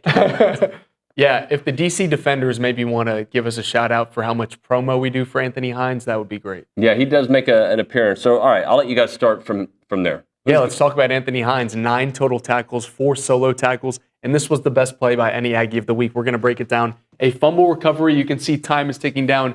10 seconds left in the first half, and he's going to house this 51 yards to the crib. Matthew, what are you seeing on this play? Look, obviously he's filling a window right there. Guy gets out of the pocket. What is he doing just throwing the ball on the floor like that? Just not taking care of the football. Poor guys over there in San Antonio. Look. This guy's better than Kellen Mond. Are we for real? What are we talking about? We're playing this guy over Kellen Mond. This is what we're throwing out there every week. This is why I can't be a Brahmas fan anymore. All right? This is ridiculous. Did you see what he did in the fourth quarter? 57. Oh my gosh. What are we Just doing? An all-time blunder. But then, hey, look, capitalize, opportunity. You have adversity. You go down early. You're the best team in the league. Yeah. You go down early. You know what they say about adversity? It's the same thing as opportunity. So that's what Anthony Hines is doing right there. Just a little infinite wisdom right there from Matthew Dawson. But look, they're good. They're a great team. And he's probably the best player on their team. He's like, 4th in the league in total tackles in the UFL. He's balling out right now. What else do you have for us? We've got another guy who's balling out with tackles as well. That's Leon O'Neal and your Houston Roughnecks. Number 9? Yeah, wake him up. # wake him up. He's awake. Yeah, he's awake. He's obviously awake because how could he be asleep and have 7 total tackles and 5 solo tackles against the Birmingham Stallions, facing off against his former teammate, Jay Sternberger, who is starting to look like his former self, like Jay Sternberger that led the league in receiving touchdowns and in receiving just a few years ago. Jay Sternberger had a season-high 4 receptions, season-high 74 yards, and a touchdown as the Birmingham Stallions and the Houston Roughnecks played an instant classic. Yeah, what made it such a classic game, John? Because Jay Sternberger is him. 74-yard touchdown, David. Yeah, 74 yards and a tutter. So that's like 13. Houston was up like 21-6 in the fourth quarter, and San Antonio came roaring back in the fourth quarter. And I believe I feel like you're throwing different teams at us. Houston and San Antonio. didn't play. Sorry, who Birmingham. Birmingham. Excuse me. Sorry. Continue on. Now I'm all confused. Well, you know what? Leon O'Neal's It's a classic because there were 3 teams out on the field. Yeah, there were San 4 Antonio, teams actually. Houston, Now that you mentioned there were Birmingham. 7 teams out there on the field. We had all the teams, but yeah, I know you've been watching NBA playoffs, but W segue. Let's get right into the NBA playoffs. Alex Caruso and the Thunder are in a deadlock series with DeAndre Jordan and the Denver Nuggets. It's tied 2-2 right now. Game 5 is tonight at 8:30 p.m. Alex Caruso in these playoffs, when he plays at least 12 minutes per game, is averaging 11 points, 3.5 rebounds, 3.5 assists, and 2.5 steals per game. He does it all for the Oklahoma City Thunder, the Bald Mamba, as people call him. And Quentin Jackson and the Pacers have a resounding 3-1 lead over the 1-seed Cleveland Cavaliers. We're going to look to close out that series tonight. Game 5 is at 6 p.m. It's crazy. You could not have told me that the Cavaliers are going to get bumped in the second round like this to the Pacers. No, I can't believe it. Pretty nuts. But in the NFL world, Shamar Stewart still holding out for his contract, trying to get his money. All right, that's good stuff, though. Honestly, players should try to get their money and get that guaranteed money, especially if you're in the first round. And in this, the Bengals lowballed them. They lowball every time. Yeah, it's happening with Trey. It's happening with Trey Hendrickson right now. And J.J. Watt's talked about it several times. But the other Aggie, Shamar Turner, he got a $7 million contract getting paid over for my Chicago Bears, and then also I believe Nick Gordon's getting paid $8 million over there in Carolina. So the Aggies are getting paid in the NFL. Can't wait to see some of those practice snippets, hearing those beat writers talk about those teams, those rookies. Those guys are all guys that are day one impacts on their teams. So I'm excited to read more about those guys. You were talking about Shamar Stewart. We got the contract details. He was projected to have a guaranteed signing bonus of $10.4 million, and the Bengals came in with $8.3. So, David, if someone tried to pay you 20% less than what you were projected to have, I'd have a would problem you sit with it. out? Yeah. I'd have a problem with it. So I don't get why people are having a problem with Shamar just trying to get his money. Like, that's $2 million. I think that they didn't have the full story when social media went quickly for the likes, and they just posted the video of him not really explaining. He just said, he's not going to go, and people thought it was only about holding out because of a slot that they didn't realize the slot is here, but they were undercutting that, and that's why people, I think, reacted to social media. 100%. And it's not new. Like Roquan Smith, like a couple years back when he was a rookie, he held out like till August. Because even he was a top 10 player in the draft, not necessarily a premier position, but he held out and eventually got his bag. Like, it works. And if you're a Bears fan, Caleb Williams actually sat out all of last year. He didn't even play on his rookie contract. Well, he did, actually. He almost basically broke the Bears' single-season passing yards record, which is crazy. 1,500 yards. Big year for Caleb. Hey, let's get to the MLB, because we've got a lot of Aggies in the pros doing well and moving up organizations and levels. Evan Ostenbeck has the most recent promotion. Obviously, Braden Montgomery has been doing his thing. We'll get to him in just a moment. But Evan Ostenbeck, in your Chicago Cubs organization, just got promoted to the High A South Bend Cubs, aptly named. They are still the Cubs. We need a bullpen fast. So if he can kind of quicken things up, speed it up, we need bullpen over there. That would be great. And as the Pope is now a White Sox fan, so you've lost your only angle to maybe have any success this season. I know. As a Catholic Cubs fan, it did dishearten me a lot, finding out that he was a South Sider. But that means he's a Bears fan. That means that we have a Pope right now, Luke, that is genuinely invested in Ben Johnson's development of Caleb Williams right now. And what more could you ask for? I can't ask for anything. Because there are divine powers looking out for teams in sports. As a Mavs fan, I do know this from watching the NBA lottery last night. I have no idea how that happened, but come on, that was predictable. Come on, you knew that was going to happen. No, I was screaming the whole time. I was like, we're going to get Cooper Flagg. He's going to be a Maverick. I was screaming. I had no idea that was going to happen. Does that make you look at Nico Harrison differently? No, they should fire him tomorrow. They should fire him because he's going to... Are they going to be a better team with Cooper Flagg and Anthony Davis than they would have been? There is no guarantee they're even going to pick Cooper Flagg because Nico's going to be like, I love Ace Bailey's game. Let me trade down to 2 and pick Ace Bailey. No, they need to fire him. Nico should not even get to make the pick. Okay, sorry. Anyways, the Pope is a White Sox fan, so he obviously knows who Braden Montgomery is. Good segue. Just got the call up to the Winston-Salem Dash. I believe he's teammates with Jackson Appel right now. Just named the South Atlantic League Player of the Week in the minors for hitting .476 with 3 homers, 10 RBIs. He had 5 multi-hit games and 3 multi-RBI games last week. And a walk-off home run and a game where he hit 2 home runs that basically helped his team win the game. Yeah, he was kind of firing on all cylinders. And speaking of, we also got pitchers in the MLB firing on all cylinders. Michael Wacha. He's got a sub-3 ERA right now, and we're in the middle of May. So he's balling out for the Royals right now.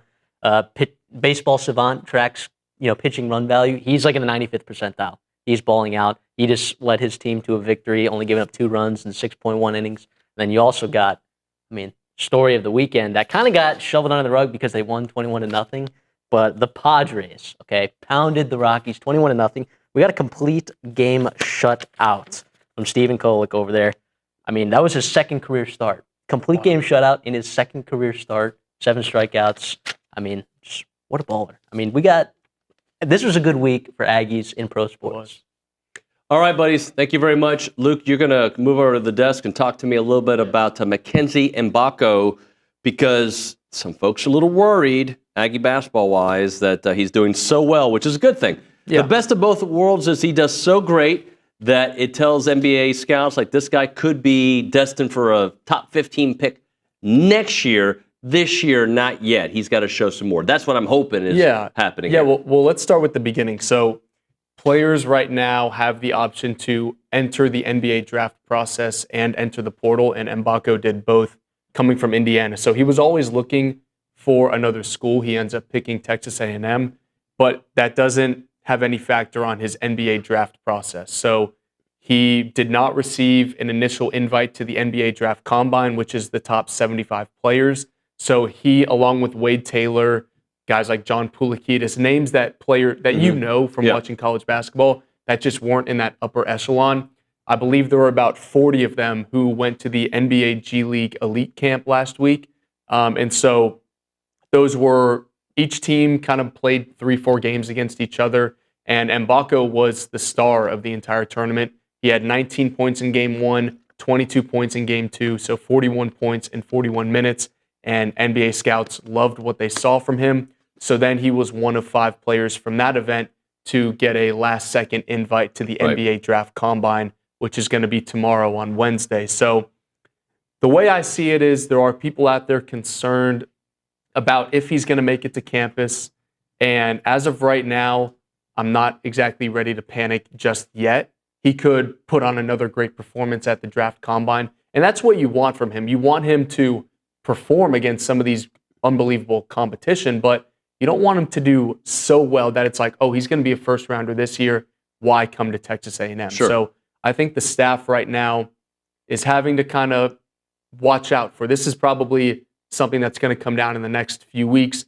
Once Mbako sees how he does at the NBA Draft Combine, he's got until May 28th to make that decision of, do I want to withdraw from the process and go to Texas A&M, or do I want to stay in the process? So when I say next couple weeks, quite literally 2 weeks from now, we'll have our answer on if Mbako's in the maroon and white or testing his draft status. And where are they roster-wise? Because it's kind of gotten quiet again. Yeah. There's still some guys that they're chasing? Yeah, oh, absolutely. So it's gotten quiet because, I don't want to put a percentage on it, but most of the roster is filled. The key contributors are in the boat right now. And so right now you're looking for a couple more depth pieces, still kicking the tires on some uncommitted 2025 high school players.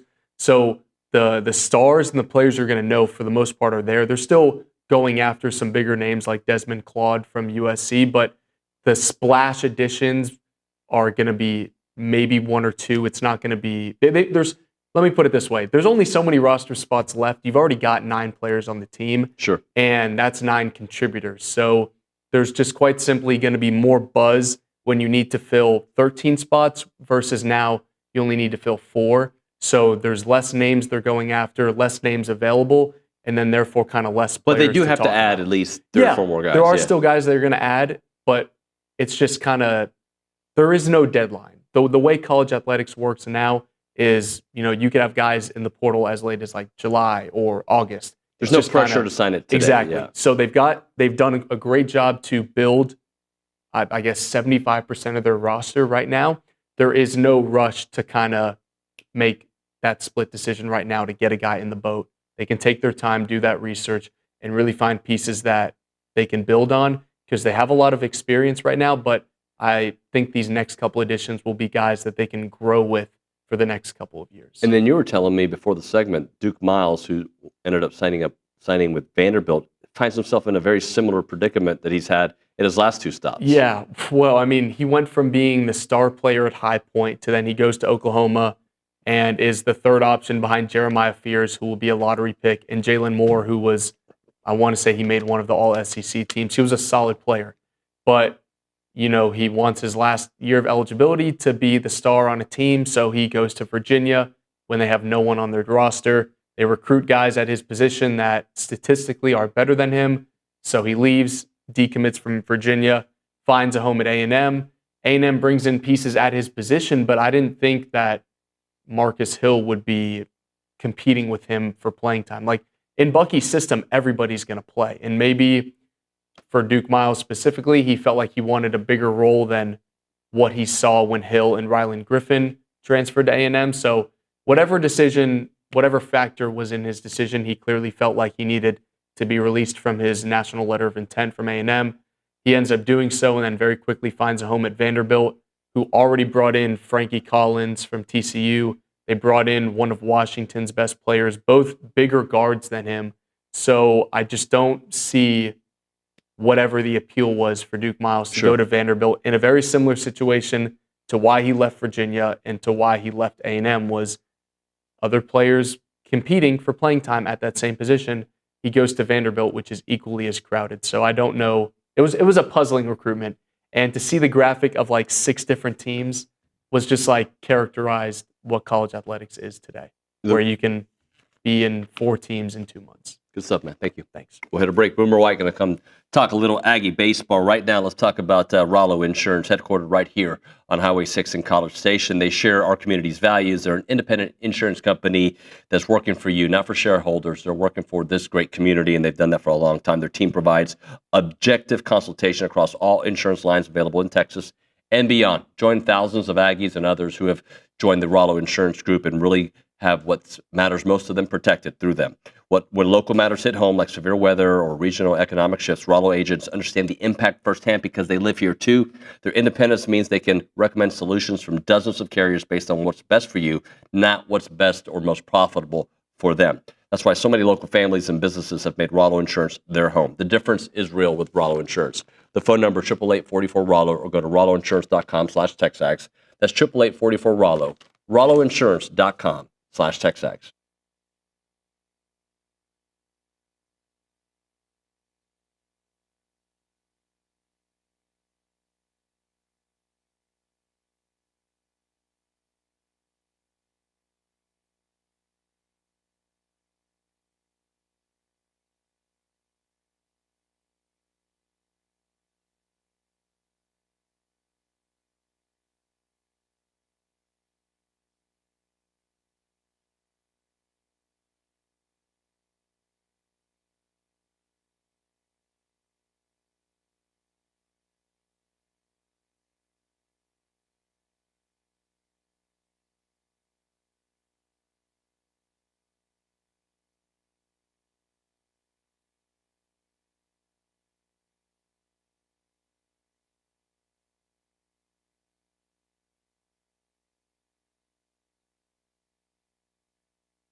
And we're back, TexAgs Live, presented by David Gardner's Jewelers Wallow Insurance Studios. Look, I've avoided it for most of the show. I didn't really talk a lot of Aggie baseball because I was mad.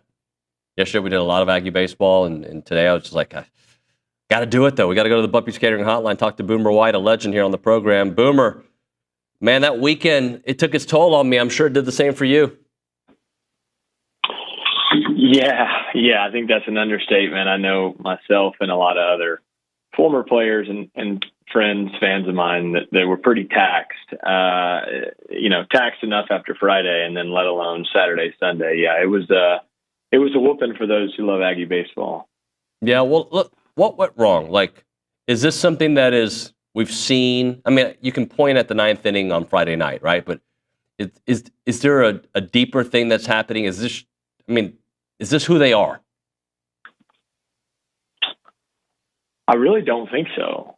I really don't. And I think that, I think what's so tough on so many fans is that you've seen the preseason, you've seen the way last season ended. So you knew how talented the team was and what the expectations were. And then you saw them come out and beat some of the best teams in the country and beat some of them pretty bad. And so you knew what the upside was. But I'd say that there were times early in the season when I felt the same way I feel about the team right now. It's just they let their mentality slip.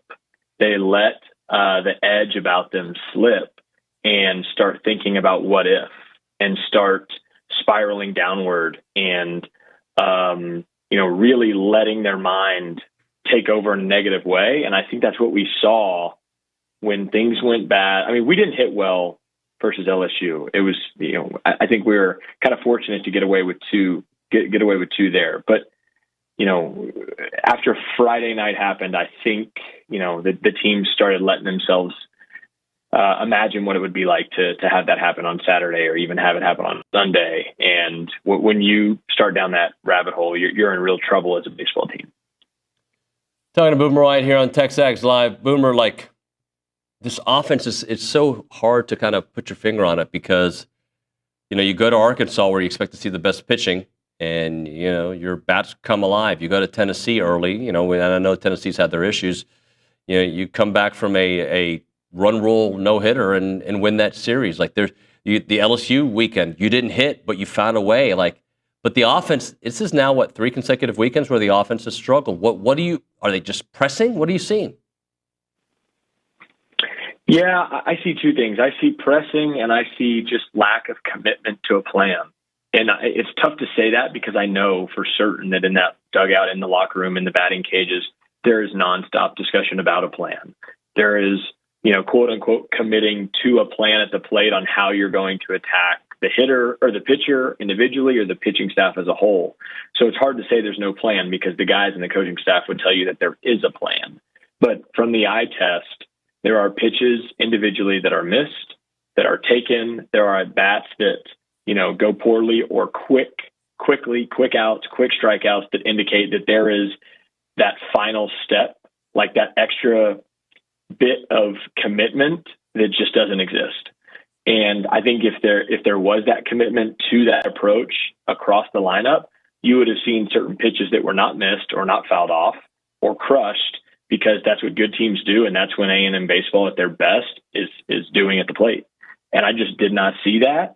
And I know the guys thought they were trying to, and I know they were doing their very best too. But that pitching staff at Missouri was so average and so below average, just the stuff that they had, that's what it tells me, is that there was just there was an inability to commit to an approach, and therefore that they weren't on the pitches that they should have been on. Talking to Boomer White here on TexAgs Live. So do you think this team, look, mathematically they can make the postseason.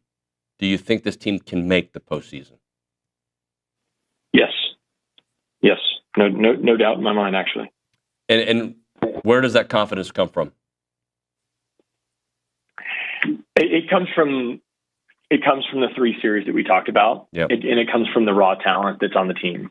And I think that this has been the most volatile, unprecedented college baseball season that you could arguably say has ever happened, which is very tough. But that more so lets me not get in the mindset and the belief that this is totally over. If you told me after the no-hitter versus Tennessee that we would smacked them around for 2 straight games, I would have told you you're the craziest guy ever, and that's just absolutely impossible. Mathematically, I would say it's impossible, like impossible. So to see that happen, you can't tell me that they couldn't go in the SEC tournament or go sweep Georgia and win a couple in Hoover. So I do believe that they can.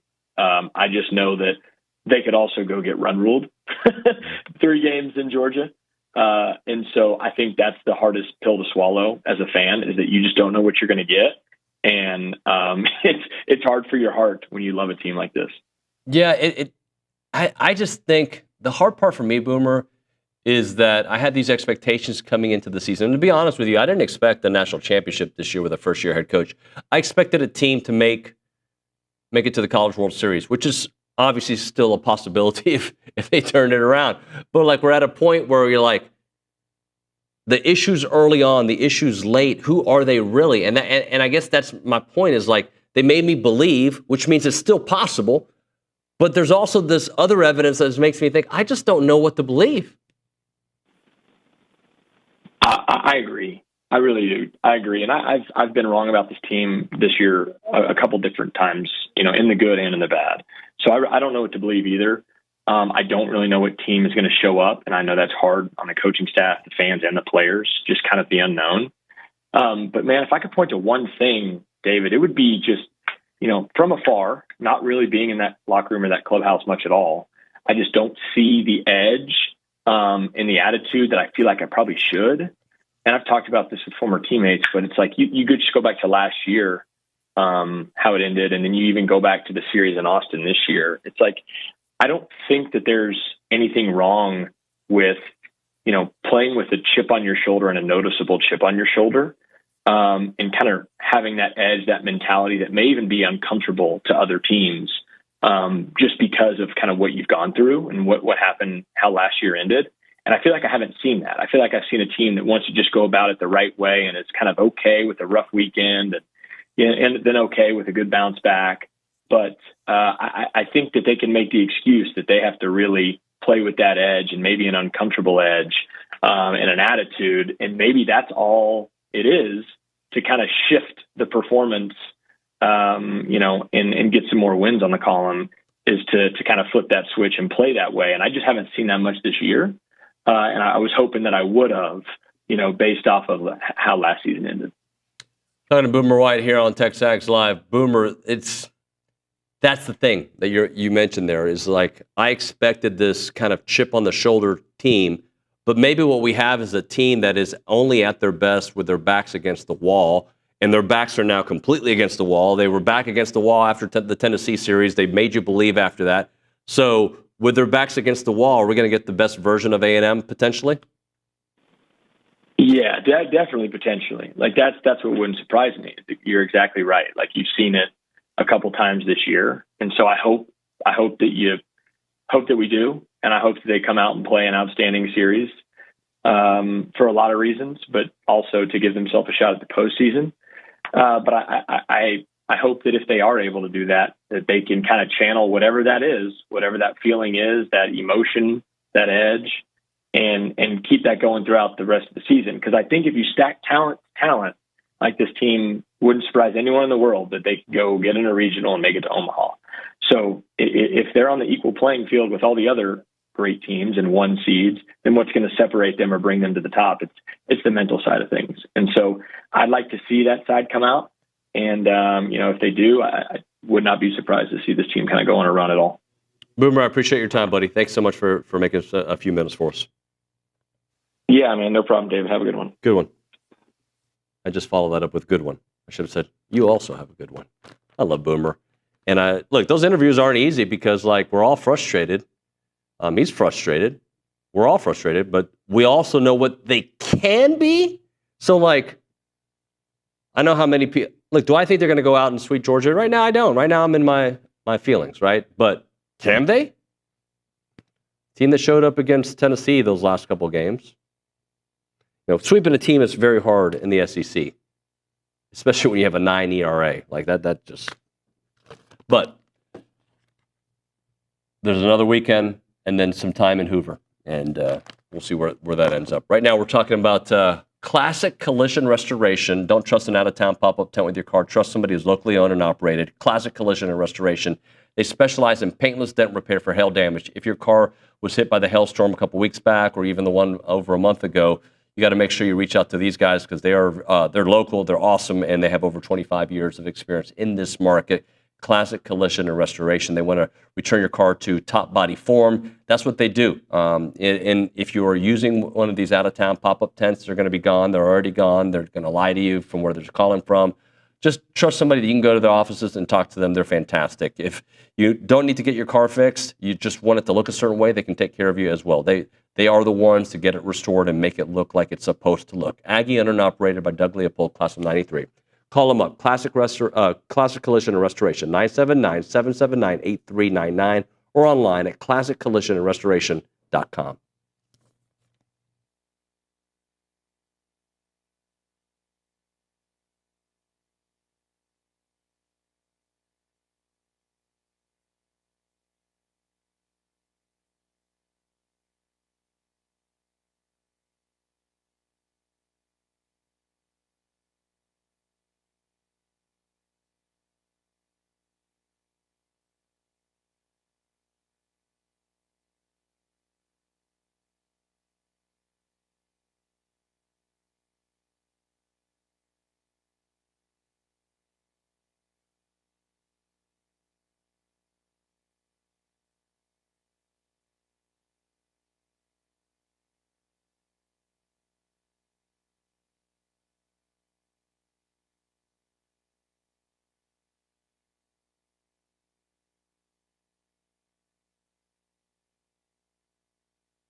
All right, we're back here on TexAgs Live. We are presented by David Gardner's Jewelers. We're in the Rollo Insurance Studio. And friends, it's time for Around the SEC, presented by Jaxer.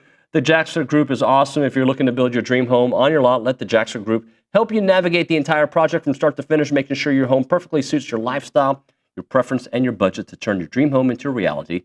visit them at jaxsir.com. That's jaxer.com. And our friend Nick Savage is back. Nick, hello, sir. Are you a big Dwight Yoakam fan? I wouldn't say I'm a big Dwight Yoakam fan. I think I just said it myself. I thought you told the Zone to play, 2 Dwight Yoakam songs back to back. 2 for Tuesday, right? That used to be a thing on the radio stations. Yeah. No, I'm not an anti-Dwight Yoakam, but I wouldn't say I'm a big Dwight Yoakam Guitars fan. and Cadillacs and hillbilly music. Yeah, I mean, if it's on, You go to those meetings? No, I don't go to the meetings. I go to the bro country meetings. Okay. The ones that the kids listen to. I'm too old to listen to. I gotcha. Hey, so just for around the SEC real quick, Pete Nakos of On3, he released a top 10, and I don't really care about the ranking part of this, but it's the upcoming college football, his top 10 upcoming non-conference series. And these go into the 2030s. So I kind of wanted to play with this. Okay. What's up? Is A&M on here?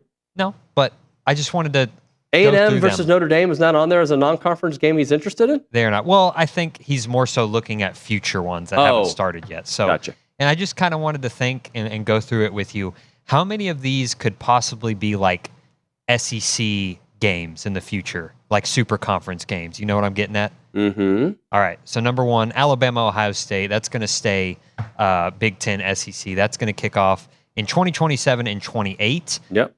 Michigan and Notre Dame. I could see that as a future Big Ten conference game. That one's going on in 2033 and 2034. If they force Notre Dame to join a conference, but Notre Dame has no reason to join a conference. Yeah, especially with the payouts they got this past playoff. They have no reason. Georgia, Ohio State, that's 2030, 2031. That's going to stay non-conference. Oklahoma, Clemson. I don't think Clemson's going to join the SEC. They're joining the Big Ten? You think ACC is still going to be around in 2035? Oh, 36? in 2035. Yeah, God, the years I can't matter. I don't even know if it's going to be called the Big Ten or the SEC then. It's going to be Good point. the big league. I don't know. It just means... I like that, the big league. Sorry, isn't that a basketball league? Maybe. The Big Three is the what Big it Three, is. yeah. All right, quickly, I'll knock out a few more. Florida taking on Notre Dame. That's 2031-32. That's not going to change. I don't know why he has this one on there. Nebraska, Oklahoma, just because of the historical significance of that one. That one's in 29 and 2030. Colorado and Florida. Deion Sanders will not be the coach there in 2028-29 when that's one's supposed to happen. Texas, Notre Dame, 28-29. That's not going to change. Alabama, Notre Dame at 2029 and 2030. That's not going to change. And this one, maybe on the fringes, Auburn taking on Miami in 2029 and 2030. Now that one I could see. By the way, did you know, I think you did know, Arizona State and A&M have a home starting next year at Kyle Field, the 26th season. Yeah. All right, that's going to do it for TexAgs Live. Thanks so much for everybody watching and listening. We'll see you mañana.